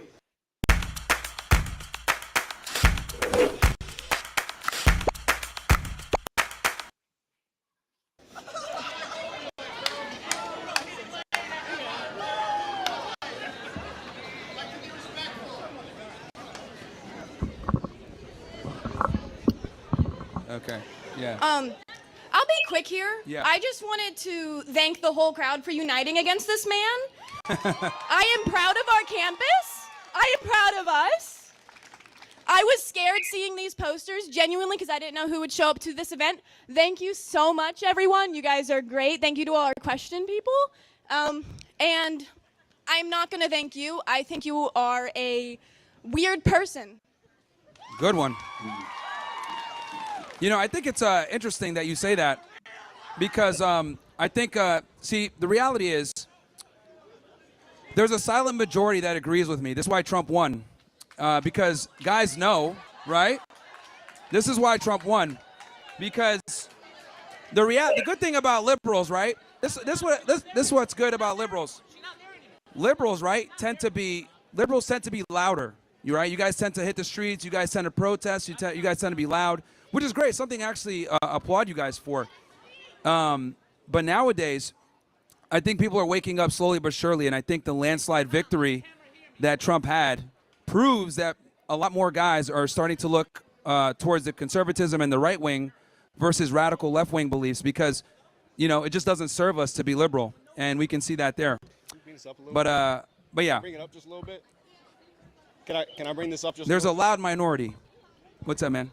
Hey, can I bring this up a little bit? Is that okay? Okay. I appreciate it. Yeah. So I don't know. Do you remember me at all? No. Okay. So can I ask a quick synopsis of what you think the prescription is for society today for men, in a short version? What do you think they should do to be successful with women? To be successful with women, yeah. Okay, are we talking about like getting a girl for a long-term relationship, just to get laid? What are we talking about? Well, I think the only reason should be for a long-term relationship and marriage. I mean, that's Jesus Christ founded it, but I'm just curious what your prescription is. Well, I've talked about this. I think guys have to have certain things in place, right, before they want to get into a long-term relationship. It's 5 things. So I would say $100K per year, 6 figures a year, 6 months to 1 year of savings, be in good shape, have at least 50 partners, right? Sexual body count. All right, and then is that the last one? And then there's one more, but that's fine. You could go ahead and engage with what I've said so far. So the reason I asked that is I've watched almost every single podcast you ever did for about a year and a half. So much so that I bought into a lot of the things that you said. And for about 2 years, it led me astray and significantly damaged my personal life, including relationships. How did it lead you astray? Well, you told me to go sleep with a bunch of women and date multiple women at the same time, which I did, and it significantly damaged my life. And it wasn't until I actually turned around and started listening to Jesus Christ that I was saved. Now I'm happily married. I have one child now with another one on the way, and I've never felt happier. But I felt... Congratulations, that's good. That's really good. Thank you. And I know you're not against that, but my concern is what you're saying to men leads them astray, because I'm a walking example of it. And I think you're significantly damaging people, and especially you're leading people away from morality. Women are not sex objects. Women are created in the image of God, and they are valuable. And they should be treated as such. Why should God give you one of his children if you don't even know how to treat them? So I think... So a question for you. You said you got out there dating and meeting women and stuff like that. And then you said that it kind of hurt you. Yeah. How did it hurt you specifically? Did you like just start? What happened specifically? Well, I started warring against my own flesh. It's like trying to fill an empty void. Mm-hmm. There's a God-shaped vacuum in the heart of every man that can only be filled by God alone. Anything else you try to fill with that's not going to satisfy it. Sure. And I tried to do it with sex. Yeah. So would it be fair? How'd you meet your wife? We actually had the #1 dating podcast in North and South Carolina called Who Hurt You Podcast. Okay. And I'm also friends with Fresh. I know him very well. I texted him before I came here. Yeah. And I know pretty much everyone on your crew. But I was a heavy follower, and you actually inspired me to start the podcast, and I realized what I was doing was wrong. Yeah. So would it be fair to say that when you went through that experience, you were able to identify characteristics that you probably found as unredeemable and you probably wouldn't want to commit to, right? In what way? Well, when you were seeing these women, right, you probably started seeing patterns in how they behave, how they speak or whatever. Maybe they're not qualified to be a wife. Because the thing is, right?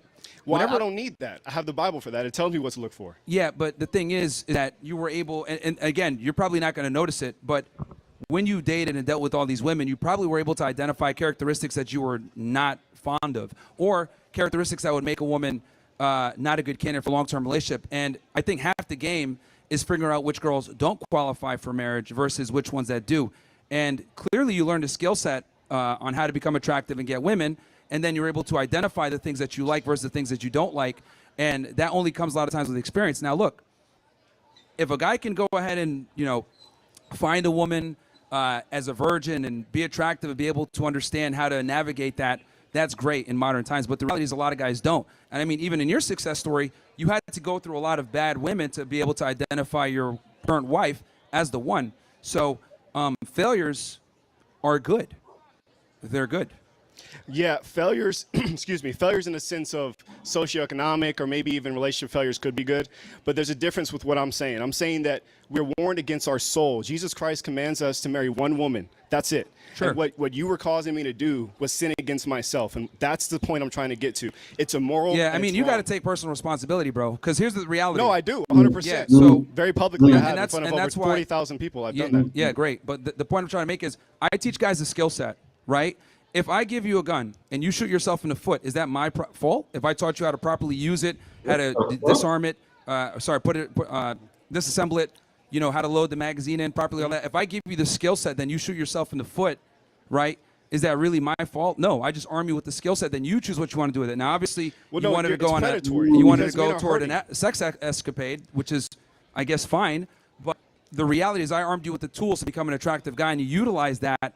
You can't come back and get mad. No, and you say, didn't arm me with that. I became attractive when I followed Jesus. That was it. Oh, okay. Now it's changing the story. No, I'm not changing any story. It's one thing to be attractive in the sense of gaining sexual partners, but it's a completely different thing to be attractive to someone that wants to marry you and spend their life with you and have kids with you.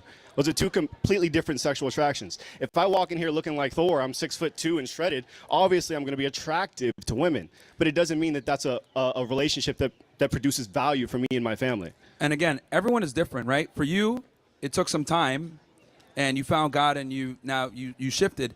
But the reality is, I gave you the skill set, and then you choose what you want to do. That's up to you, and you made that decision, not me. I just taught you what to do. Exactly. How to do it. It's on me 100%. I'm not placing blame on you. But what I'm telling you, from someone that listens here's the other to you, thing, too, that you got to understand. What happens when you speak to people and tell them to do these things. Here's the other thing, too.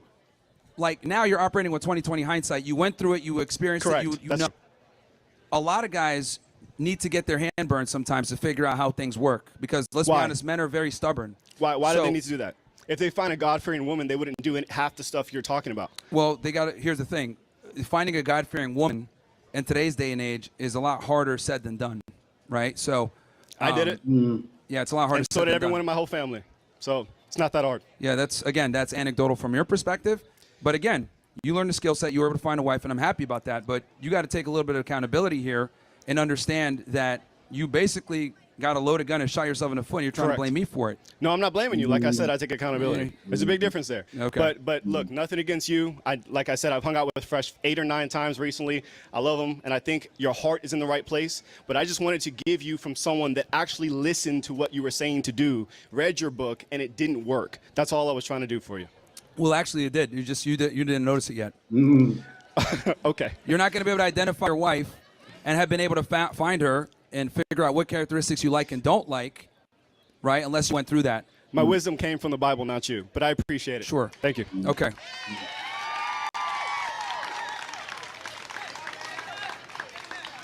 Well, it looks like they're trying to shut us down, guys.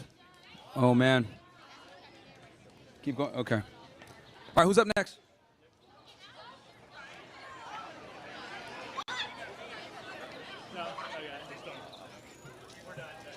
How'd you pull 50 women? 1:30. I thought we were going till 5. You don't want to wrap it up. No, we had it until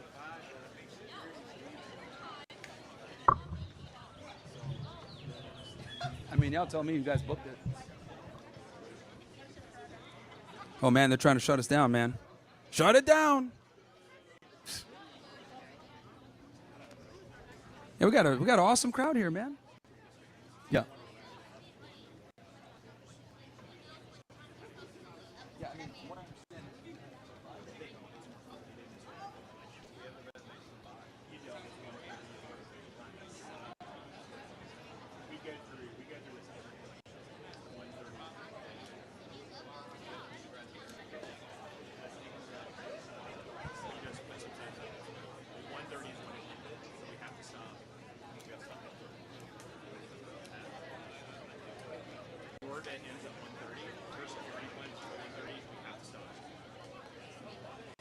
I mean, we could roll without the security. We could roll without the security, man. I mean, I'm not worried. I mean, we could roll without the security.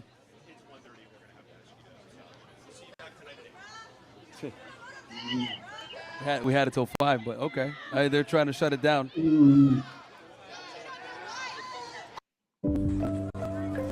You're full of energy. That's our priority. It's our commitment.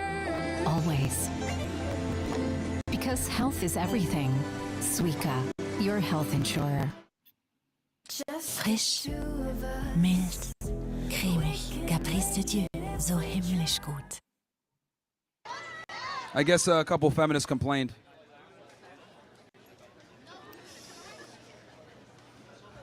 Yeah, it's so funny, bro. It's like, this stuff is offensive. We got to shut it down.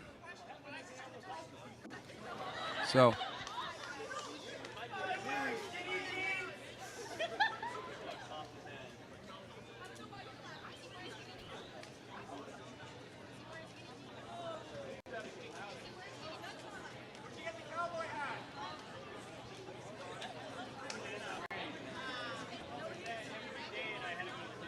Yeah. No, it's comedy, man. It's comedy. But no, we got a pretty good, big crowd out here, man. This is great.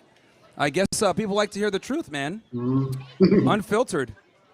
It's so rare nowadays. Right, we got white knights on the left-hand side trying to heckle. We got angry feminists. We got lesbians, trannies coming up. It's awesome, man. Yeah. They had a drag show here? Oh, wow. Oh, man. Yeah, when they have the drag show, no one cares, right? Then shut that one down. But having a real talk on, societal problems, they're trying to shut it down. So, what's going on, guys? You want to? All right. Yeah. Okay. All right. Who's up next? I guess the show goes on. The show goes on, baby. Wolf of Wall Street. Not fucking leaving. All right, so I'm just wondering, like, you were talking about that you had sex with 50 women before you got married. Like, No, I'm not married. Oh, okay. Before you want to get married, like, how do you plan on doing that? Do you like get blackout drunk at the bars and go for the twos, or like what's your strat there? To get laid? Yeah. Oh, to reach the 50? Yeah, you just get like blackout drunk and go for No, I don't anything? drink. Okay. I don't drink. Well then, like, I don't drink. Don't smoke weed. Then, And like, how are you I think getting all there? guys should like totally drop using drugs, or I don't think guys should be smoking weed or drinking alcohol at all. I think it's very poisonous. So. No, yeah, that's fair. It's just like, I don't think you're getting that number, to be honest. For me or Yeah. me personally? Yeah, you aren't. Sure. I don't have Yeah. that number. Sure. All right, have a good day. All right. Not as serious this question as some people have, but Okay. do you play basketball at all? I did back in the day. All right, so back in the day, like we put you in a WNBA game. How many points you dropping? Playing against WNBA players? Yes, because you said earlier, like an hour ago, that women you could do better than anything, and someone No. said WNBA. Yeah, I said the WNBA is not profitable and the NBA subsidizes it, and women's sports, no one really cares. Wait, so, but you still said you could do something better than them. But No, so like, I said that young men, I said that this is why young men, like a high school team, can be professionals. Like high school boys have been professional athletes that are women. Agreed. Yeah, it's been proven. That's I what agree, I'm saying. I agree with that. And you know, it's interesting because a lot of these people that are saying this stuff, have you been to a WNBA game before? Exactly. I never will, probably. Exactly. And a lot of the people that are saying, "Oh yeah, women's sports, they would never attend the WNBA." I agree, yeah. It's just virtue signaling, right? Like I actually am being honest here and saying that female sports are pretty pointless and no one watches it because it's not interesting. Well, that's only because of Caitlin Clark, but that's only because of one person. Bro's talking about one game when the league is always negative and needs to get subsidized. Like, okay, cool. So, yeah. See, I'm just saying what everyone thinks. I mean, I don't think any of you guys here on the left go to WNBA games. None of you do. But again, I'm just being honest about it. Female sports suck. So do you like answer? I just want to hear like, can you drop 20 points in a WNBA game? I don't know, man. I haven't played in years, dude. So I don't know. I'm getting old. So. All right. Thank you. Yeah. Hi. Hi. How are you doing? How are you? I'm great. So I understand that this is all just rage bait and this is how you make money. And that's kind of embarrassing, honestly.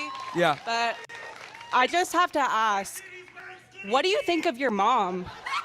What I think of my mom? Your mom. It's actually my mom that instilled a lot of these ideas in me. She's the one that warned me. Really? Yeah. So she's anti-woman too? No, she's anti-whore. Anti-whore? Yeah. No, I'm the whore maker. It sounds kind of like Men can't be whores, ladies. Men can't be whores. Men can't be whores. Can I Only have- women can be whores. Can you give me a definition that backs that up? I'm sorry? A definition of some kind that backs that up? Backs what up? That men are not whores? That men cannot be whores because anyone can be a whore. Anybody can sleep around, and men do it way more than women do. Yeah, well, actually, so here's the thing. Whore, if I can, okay. Can you guys all hear me still? Okay. Whore is a pejorative term. So typically, well, let me ask you a question. What's your body count? My body count? I'd rather not share that on the internet. Okay. Thank you. Now, here's the thing. I knew you were going to say that. But hold on. There's a reason why you don't want to disclose that. Yes, because I have free will and I can say what I want. Thank you. No, sure. But let's actually peel the layer back, right? Okay.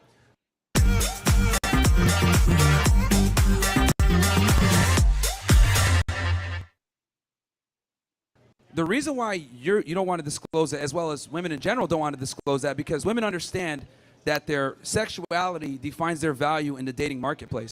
So even though women sit there, look at this, she's literally losing her mind. Even though I've clearly a whore. talked to men before But that. let me just finish my point, right? So women instinctually know that their body count directly affects, and their past promiscuity directly affects their ability to find a suitor in the future, right? So when people use a term like whore, which is a pejorative term, that's attributed to women because you guys care about your body count because that limits your ability to find a man. But for us, the more partners we have, typically the more value we have. Because as a man, for you to be able to get a lot of sex, you have to bring something to the table, right? Men that have sex with a lot of women typically have some kind of money, some status, they're charming, they have something. Can I speak? Well, I'm finishing my point to answer your question.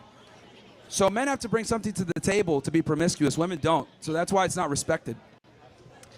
I think every woman here would agree that we don't want men bringing their sexual experience and sluttiness to the table. We want men bringing their kindness, their godliness, their honesty, their communication skills, their education. And by the way, did you know that over half of this campus is women? Yeah, I know. Women dominate college attendance, which is one of the problems. But regardless, so, and this is why college is a scam. In most cases. But yeah, the reality is the things you just mentioned, this is what I mean, right? So I'm going to translate that woman for you guys.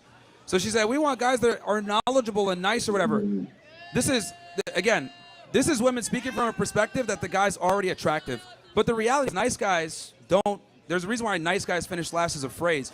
Women say these things, but you're not actually aroused by it. You want the bad boy. You want the guys that are attractive, the guys that can tell you to shut up, make a sandwich, right? I think you're stuck in 1950 and you need to wake up and realize you're in 2025. No, that's precisely my point is we're 2025 and women have changed. For the better. For the worse, actually, but that's fine. Okay. But did yeah. you know that a woman invented Wi-Fi? You couldn't even upload your rage bait This is the second videos girl that without said her. This is incredible. Yeah. Wi-Fi. Wi-Fi. Fantastic. Yep. If we had to rely on your guys' ingenuity, okay, we'd be rubbing sticks on Wi-Fi. Fantastic. If we had to rely on female ingenuity, we'd still be rubbing sticks together for fires with some Wi-Fi. I think you should take up comedy. You're really funny. You're really, really funny. I do it part-time. Part-time? Part-time. Seems like it's full-time. Okay. I will definitely pursue it. Okay. Stand-up show coming soon. But yeah, men can't be whores because it is difficult for a man to be a whore, and a whore is a pejorative term that is only attributed to women because it's easy for you guys to get sex, not easy for us. Men have to bring something to the table to get sexual access. Women don't. Because women are picky and women aren't easy and we don't go for anything with a hole. Thank you. Proves my point. Proves my point. All right, who's up next? You don't want to talk to me anymore? You don't like talking to me? I just want to give everybody a chance, right? So. Okay, I know thank you you. love talking to me, but we got to move to the next person. I do. Have a great day. Thank you. Sure.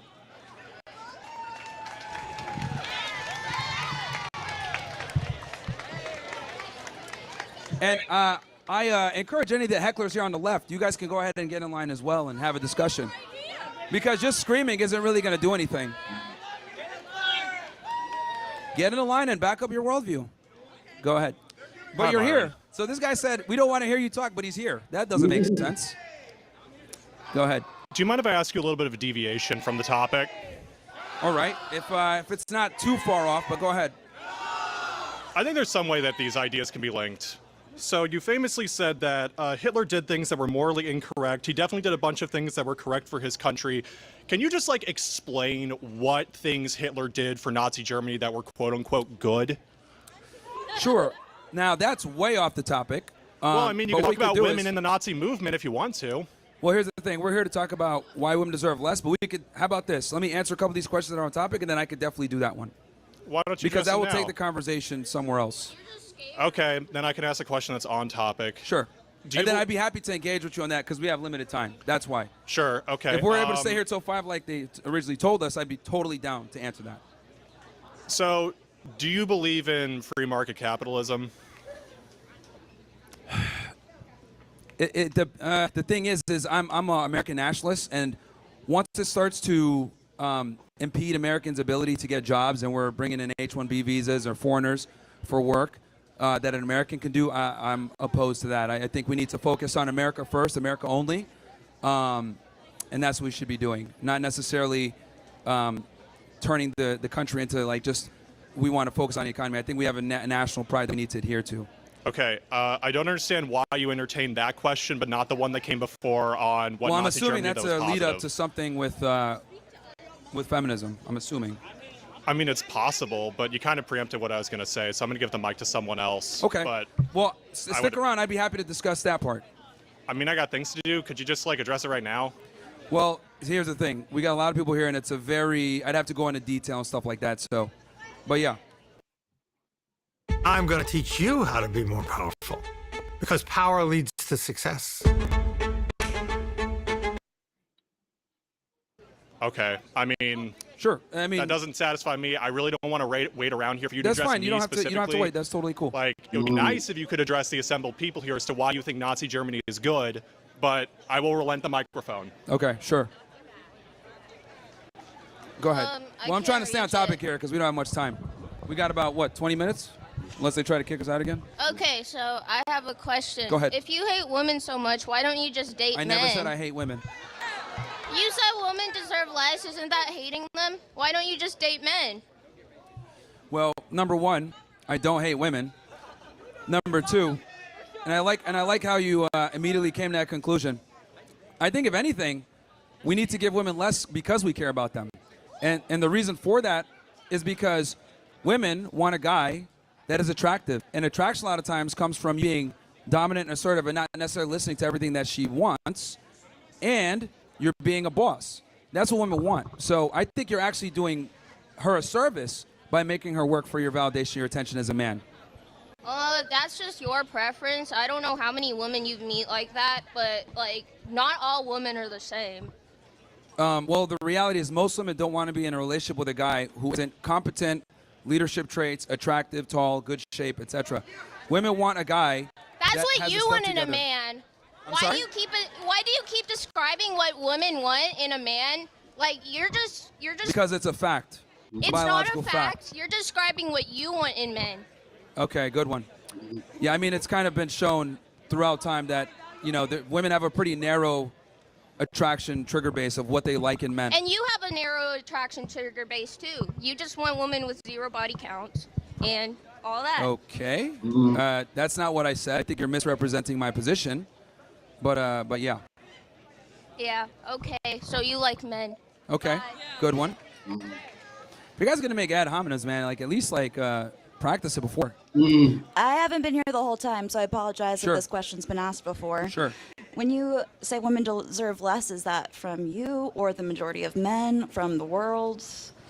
I think men need to stop simping on women. I think it's a problem. So when I say women deserve less, what I mean by that is guys need to kind of go into a relationship and make women earn their validation and resources and everything else that comes with being in a relationship. So I'm confused how women needing to show their worth equals them deserving less. Well, the thing is that a lot of women are very entitled and they think, oh, I'm just here. You know, I want you to do X, Y, Z. And I need guys to basically understand their value and make women earn that validation, because the problem is, thanks to social media and dating apps and everything else, women have an abundance of options. And if you're just another sucker that's going to be a nice guy and spend your time, resource, energy on her, you're not going to differentiate yourself. So guys need to kind of go into relationships with a little bit more self-respect and give them less, especially up front. Okay, so the statement women deserves less is to encourage men to make women believe they also deserve less? Well, I think it's pretty much instilling a relationship dynamic where the woman needs to work to get his validation. She's just not going to get it for just existing and having a vagina. So they still deserve good things, but only if they are good themselves. They got to earn it. Yep. Okay. That's what it comes down to. I'm all for men treating women nice and, you know, obviously paying for dates, taking them out, committing to them. I'm all for that, but I think that most women simply don't qualify for that because a lot of women have bad habits. A lot of them are rude, obnoxious, masculine. These are things that guys should be looking out for to avoid. So what qualities? Like these women over here, for example. So what Like qualities? that's not ladylike behavior to like just yell and heckle on the left-hand side. So what qualities in a woman would make her deserve what you would consider? Well, I think that's good dependent man? upon the man. I think, you know, depending on where the guy is and what he's looking for, I think a woman's job is kind of to adhere to his program and get on what he needs done. Because every guy is different, right? On what preferences they have, maybe with the way that she looks versus what she provides to him. But I think that's based on the guy, and it's the woman's job to figure that out. But do you believe that you should choose your partner as they come, not to change them? I'm sorry? Do you believe that you should choose your partner as they come, not to change them? No, actually, I think you do need to change them to a degree. I think a part of, and the reason why is because, so we live in this gynocentric society that's wired women to think a certain way that doesn't adhere to a good relationship dynamic, right? They're taught, you know, pursue a career, have sex with as many men as you want, be sexually liberated, behave like a man, be masculine, be obnoxious, challenge him. These are things that men are not attracted to, but most men are not honest with what they actually are attracted to. Because they get a lot of hate, as you guys can see right now, right? I'm saying these things that a lot of men think, but, you know, this is quite a bit of heckling here. So there's a reason why men don't speak up about this, because if they speak up about it, they're going to be labeled a misogynist, a sexist, an asshole. And a lot of guys think the way that I do, but they never actually express it out verbally. So, I yeah. feel like a better strategy for supporting men to have better standards would be to ask, like, not say women deserve less, but give them qualities to look out for. But you're going to inevitably have to give them less to find those qualities, is my point. I thought you said, like, In the vetting phase, when you're first seeing her, you're going to have to give her less to be able to, you know. Say the woman Test shows her. up with all these qualities. Say she shows up with feminism and quietness and a pursuit of feminine. Do you want to DJ like the pros? Instead of spending hours stressing before your next show, just drag and drop all your songs into Mixed in Key 11, and it's going to give you Societally feminine qualities. Like, if she already comes with all these great qualities, does that mean So you mean she she's not a wouldn't deserve feminist? less? So you mean she's not a feminist? She can be a feminist, but also just adhere to more societally feminine roles. Well, the problem with that is that if she's a feminist, that inherently means that she thinks she's equal to the man, and that's problematic. I would say that's not quite the definite. Well, honestly, feminism. Well, let me ask you this. Pretty equal. Would it be fair to say that women want a man that's taller than them? Societally, like, masculine Yeah. standards? Like I would taller- say if they're societally feminine. No. Yeah, okay. So would it be fair to say that women want a guy that makes more money than they do? In if general. they're societally traditional. In general, yeah. Would it be fair to say that a woman wants a guy that's stronger than her, that could protect her? If she's also traditional in beliefs. Okay. So the reality is that women are looking for a superior. They're not looking for an inferior. And even the women that are the staunchest of feminists still want a man that's going to make more money than them, still be more competent than them. As a matter of fact, the more of a feminist she is and the more money she makes and the more status she has, the higher her demands actually go. So, you know, women will sit there and say, oh, I want an equal partner. But when you look at her partner, a lot of times he's actually superior to her. So you're saying in order for a woman to deserve something, she must just have these traditional qualities and the man must also have these traditional qualities? Well, here's the thing. You know, every man is different and looks for certain things. I think the thing is that he's got to kind of come in and understand this is how a lot of modern women are. You know, if she has certain bad habits, you're going to have to deprogram that out and just go from there. Or some girls might not even be worth it. You know, she has to obviously have potential, but if she doesn't have potential, then don't waste your time. So a man, even if he's not these traditional masculine qualities, should still pursue a woman with all these traditional feminine qualities in order to fulfill his ego? No, I think men need to rise to the occasion. If you want a submissive traditional female, you need to be the dominant, assertive male, and you adhere to your duties. I'm very big on the men. You can't demand a feminine woman while being a feminine man. It doesn't make sense. So should I say men deserve less in order to encourage women to find men with less qualities in order to find a partner they're hoping to change? Well, no, it's the reason why the women deserve less is because we have a simp problem. We have guys that are over here giving women a lot of attention and resources simply for the fact that they have a vagina. That's the problem. It's on the male side. With women, you guys kind of already have your pick of the litter, so I have to teach men this stuff, not necessarily women. I see. So women are good at having good standards and men are not, and that's why we say women deserves less? Well, typically men take whatever they can get. Women wait out for the best option that they can get. Men take, women want the best they can get. Men can take whatever they can get. So I'm trying to get guys to understand their value and only wife out women that are worthy, because a lot aren't. So in order for a man to find a woman that's worthy, we have to convince all the women that they're not worthy. No, the girl that he's dating, she needs to prove herself. Yes, so You gotta put inherently her through her believe that paces. she is not worthy on her own and must prove herself. Right? Yes. Just like the man must prove himself to become attractive in the first place. I mean, I think both sides of the relationship need to prove themselves. But here's the difference. We don't tell that enough to women. That's the issue. I think it's because We tell women that they're perfect just the way that they are, and that's a lie. We tell men all the time you need to rise to the occasion. We got standards on men, but we don't put standards on women. No matter how rude, crass, obnoxious they are, how fat they are, we don't give them any standards. And I feel like that's mainly because women in society... We don't tell men love your curves. We tell women that. You know, we don't tell women to do the right thing. We tell do what's right for you. We tell men do the right thing. Women do what's right for you. So we don't really have societal boundaries on females. And if a man does express societal boundaries, who's guiding the societal statements? It's men. It's men not supporting men. well, that's why I'm here. Tell them the truth. So let's exclude women and focus on men supporting men. That's what I'm doing. But for them to understand this stuff, I have to talk about, obviously, this obstacle that's in the way that messes a lot of them up. Because they might go ahead and make money, become successful, but they can't figure out women. Well, I think a lot of times they can find success without women, and it might even be a faster route. Success in what regard, though? If they want to have a family, they're going to need a female. I feel like they should find success before finding the female. I agree with you on that. And then they'll find a female that's also successful. Well, I mean, every guy's different, but men typically don't care about a woman's success. Okay, but successful for you would mean a traditional feminine trait. Yeah. So if he But it has seemed to this- me like you meant to in the way where like academic achievement or monetary because you come. No, okay. well, yeah, I'm sorry. I just meant considering Men typically don't your care about a version of woman's- a woman's success is that. In general, typically most guys don't care about a woman's ability to create resources. I mean, Men don't care about traditionally, in society. I mean, in general, like guys don't care about how much money a woman makes or her career. I would argue that's more of a society evolutionary thing than biological, but Yeah. Next. Yeah. Okay. Yeah, we'll keep going.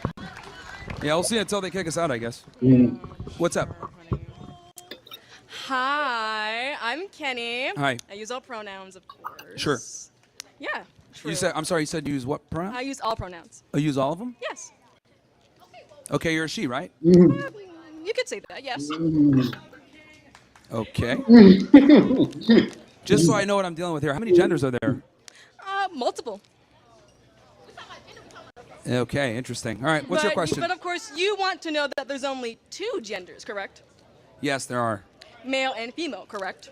Yes. Okay. So you would consider yourself a high-value man, correct? Nope, never said that. No. I don't think you can attribute that title to yourself. I think that's something that other people recognize. Other people recognize. So you yourself, that you recognize that you are high value? I mean, if people see me that way, I don't think you can really call yourself like that's like calling yourself alpha. I think that's very cheesy and tacky. I think your reputation precedes you. That's what I think it should should be or how it is.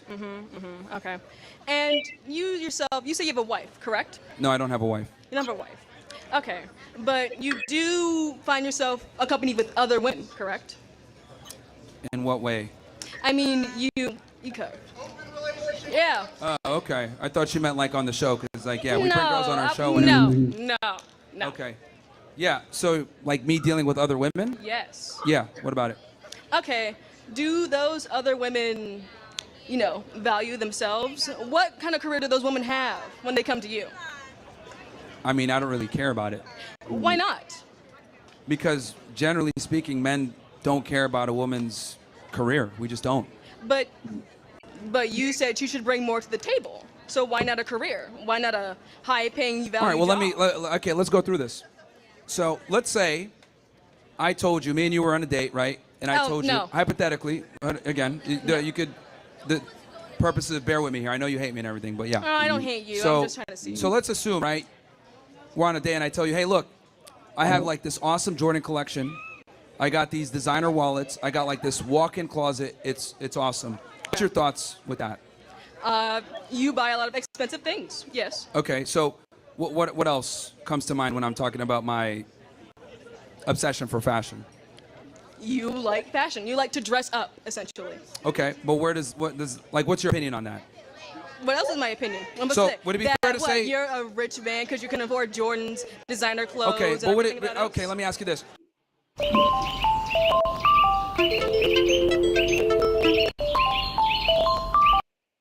Would it be fair to say that you'd be indifferent to me saying that? Yes, because okay, hold on. what's the point? Pause that. Thank you. That's exactly how we feel about women's careers. What? What do you mean? No, hold on. No, I really want you to take that in. Huh? That same level of indifference, right, that you have for me having an awesome wardrobe or sneakers or whatever, you're indifferent to it. That's exactly how men feel about women's careers, and I'll explain what I mean by this. Because my wardrobe doesn't benefit you, right? It doesn't benefit you. No. Same thing. A woman's career doesn't benefit us. It doesn't benefit us because we're still going to be expected to be a protector and a provider. So this is why, in general, men don't care about women's careers. It doesn't benefit us. Just like my shoe collection doesn't benefit you. But you can't attribute a piece of wardrobe to a career. I'm just giving you a functional equivalent. Like that's how, like the way you view the whole closet thing. That's how we view women in relationship, women in education and a career. We don't care. Okay, so you're saying I should value myself less to achieve a man who will protect me, provide everything I need. Basically, rich, tall, strong, masculine. Is that what you're saying? No, I don't think you should value yourself less. But you said women deserve less, so Yeah, therefore, yeah, I deserve less. Yeah, I don't think men should be simping on women. They got to earn that. But you clearly haven't earned it yourself, because no one respects you right here. I'm sorry? But you clearly don't deserve it either. You're saying men should not be simps for women, Yes. correct? Yes. Okay. Men shouldn't be simps for women because let's say, they have too many cons instead of pros. So women should be leaning to more the submissive, the more traditional housewife, not a feminist either. You're kind of jumbling a bunch of things together. I don't quite understand what you're trying to ask or say Okay, here. so you want... Oh, I'm sorry. I'll explain this in crayon eating terms. Sure, yeah. Okay. Why should not men not be simps? Especially if you're looking for a long-term relationship, let's say a wife, you want to have kids, you want to settle down. I think you mean why should men not be simps? Yeah, why shouldn't they? Well, the problem is that when you're a simp, women don't respect you. Women don't respect simps. Okay. They just don't.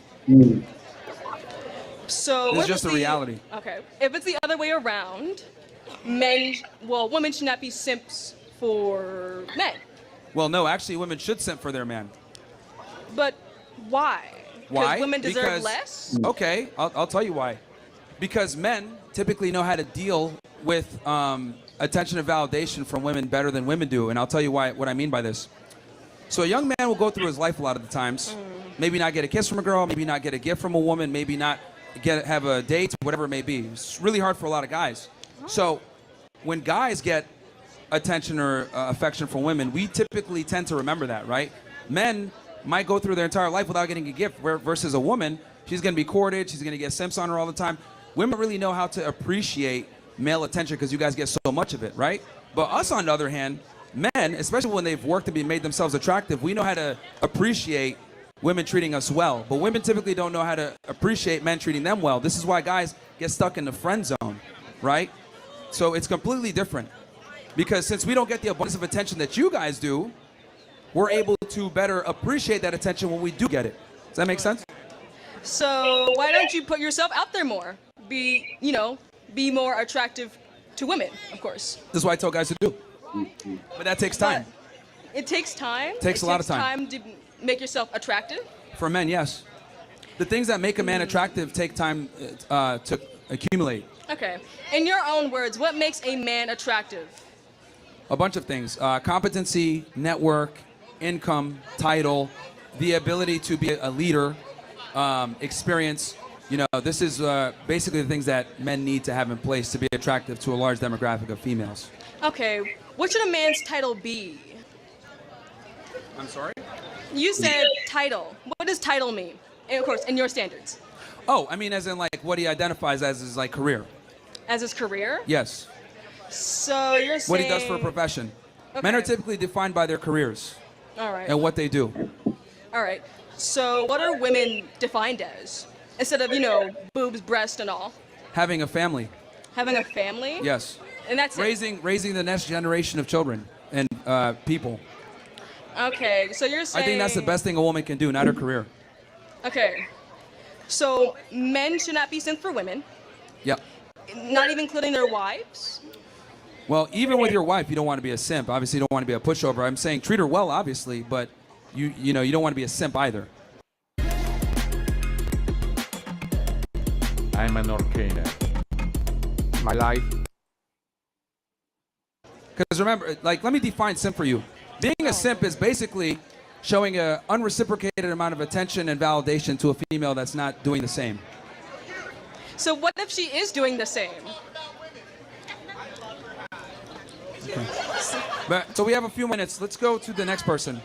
You know what? Sure. Of course. It's been a pleasure talking with you, Kenny. No problem. He, she, they, pronouns. Sure. How you doing? Hey. My name's JJ. What, you said your name was Myron? Yeah. All right, nice to meet you. So, what's it called? I just wanted to know, I got here a little bit late. What you think, like women deserve less. What's your, give me a rundown of, what it means. You're talking about, pay? Are you talking about, how they work? I heard you say a couple things. Well, I mean, it's simple. You got to find a woman that's reciprocating with you. The problem is that a lot of guys put an enormous amount of skin in the game with women, and what ends up happening is the woman doesn't respect them, and she doesn't value that relationship. So what I tell guys is they need to be in a position first where they're attractive in the prize, and then from there, obviously make women work for the validation versus just simping on her. All right, and then most of the time, you've answered these questions, you've said men like this, men do this, but what men are with you? What other men have you met that want the same things as you? You're saying men think that women's careers don't matter. What men are you talking to that think like this? Well, what I've realized is typically the more money and status a man has, the less he cares about these things. Now, are there some guys out there that want an egalitarian relationship? Sure. But I would argue that it just simply doesn't work, and we have the data to show that divorce rates are high. We have the lowest marriage rates ever, and it's come because of this whole equality thing. Because on paper, we'll say they want equality, but it doesn't really work in practice. So, but yeah, I mean, a lot of the guys that I know in my network, they want a woman that's gonna do what she's supposed to do, which is be a homemaker, take care of their children, be submissive and follow their lead. So when you get a wife, whenever that is, what would you want her to do, as a career or whatever? You just want her to stay at home while you go and talk to people? Well, being an aide, she can assist me with certain things, make things happen. So for me, for example, my girl runs my real estate for me, so I don't have to worry about that. She runs my real estate portfolio, so that's something I don't have to worry about so much. So her doing all that for you, you're saying she deserves less than you. No. That's after a woman has earned that changes things. I'm saying up front when you're going through the courting/vetting process. All right, so what does she have to do to like earn that for you? Again, every guy's going to have different things, but if you're asking me in particular, you know, be submissive, be pleasant, good cook, not a pain in the ass, assist me with things I got going on day to day. Just be helpful, really. Men don't ask for much, man. I think guys are very simple, and that's really it. All right, so whenever you were talking to one of these other girls, you said like you still have a mom, right? Yeah. What, did you grow up with both parents? Yes. And they brought you into this, you said?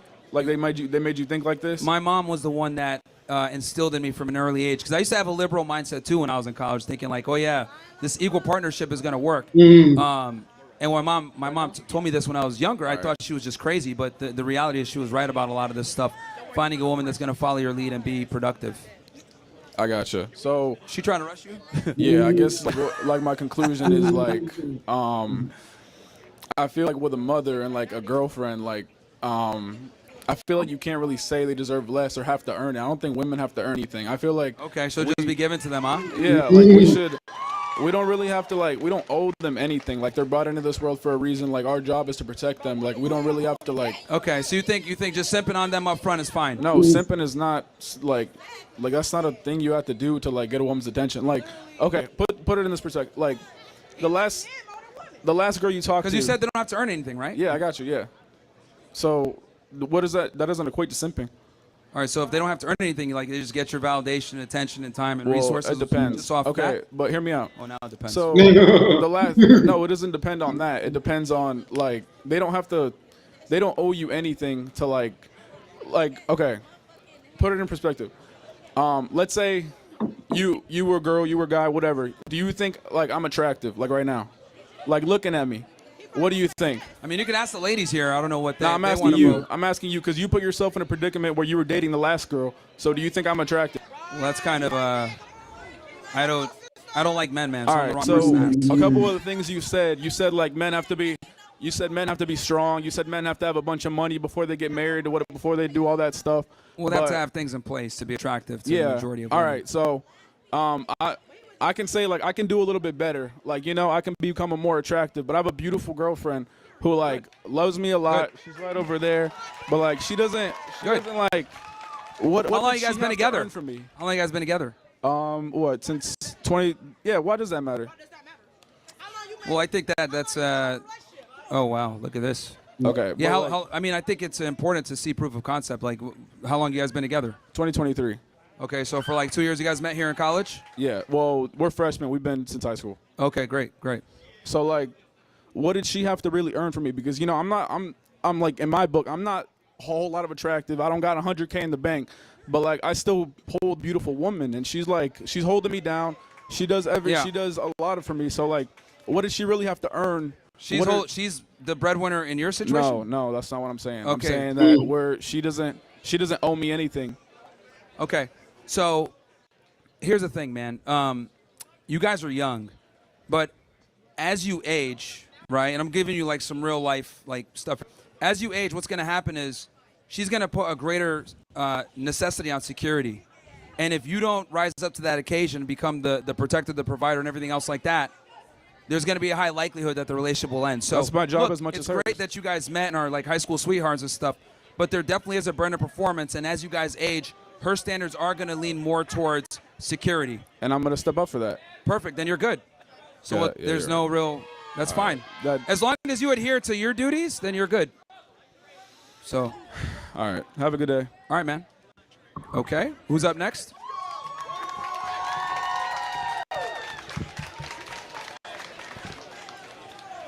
What happened? No. We got to wrap up? Okay, so I think this brings to the end. I think this is the end of the stream. So that's the end of the Southeast University Myron Debating College students. So guys, this is our episode. This episode comes to an end. Thank you for your support. Thank you for your continued support to the Tom Tombekai Unplugged podcast. We ask you to continue to like, to share, to subscribe to our channels on YouTube, on Rumble, and on Facebook. Eventually, we will be adding 2 additional channels as we upgrade our subscription to Restream. So Restream is an app that you buy subscription, and right now subscription we are able to use 3 apps to stream from Restream, and which is now Facebook, YouTube, and Rumble. So in the future, as we plan, we will upgrade our subscription to 5 applications that we can Restream from. And so we'll be including Cakes. Cakes is a very good social media app to stream from. We got a lot of opportunities there for content creators, and so we'll be using Cakes as well as X, and so we'll be using Cakes and X in the near future. But we look forward to seeing you next Saturday. We'll be very current and accurate with our podcast on each weekend. We have had a busy schedule for the past 3 to 4 weeks, and we are back. So we look forward to your continuous support. Keep posted, keep following. Thank you for your support as always. So we end this stream here on the Tom Tombekai Unplugged podcast. Bye, guys. Bye.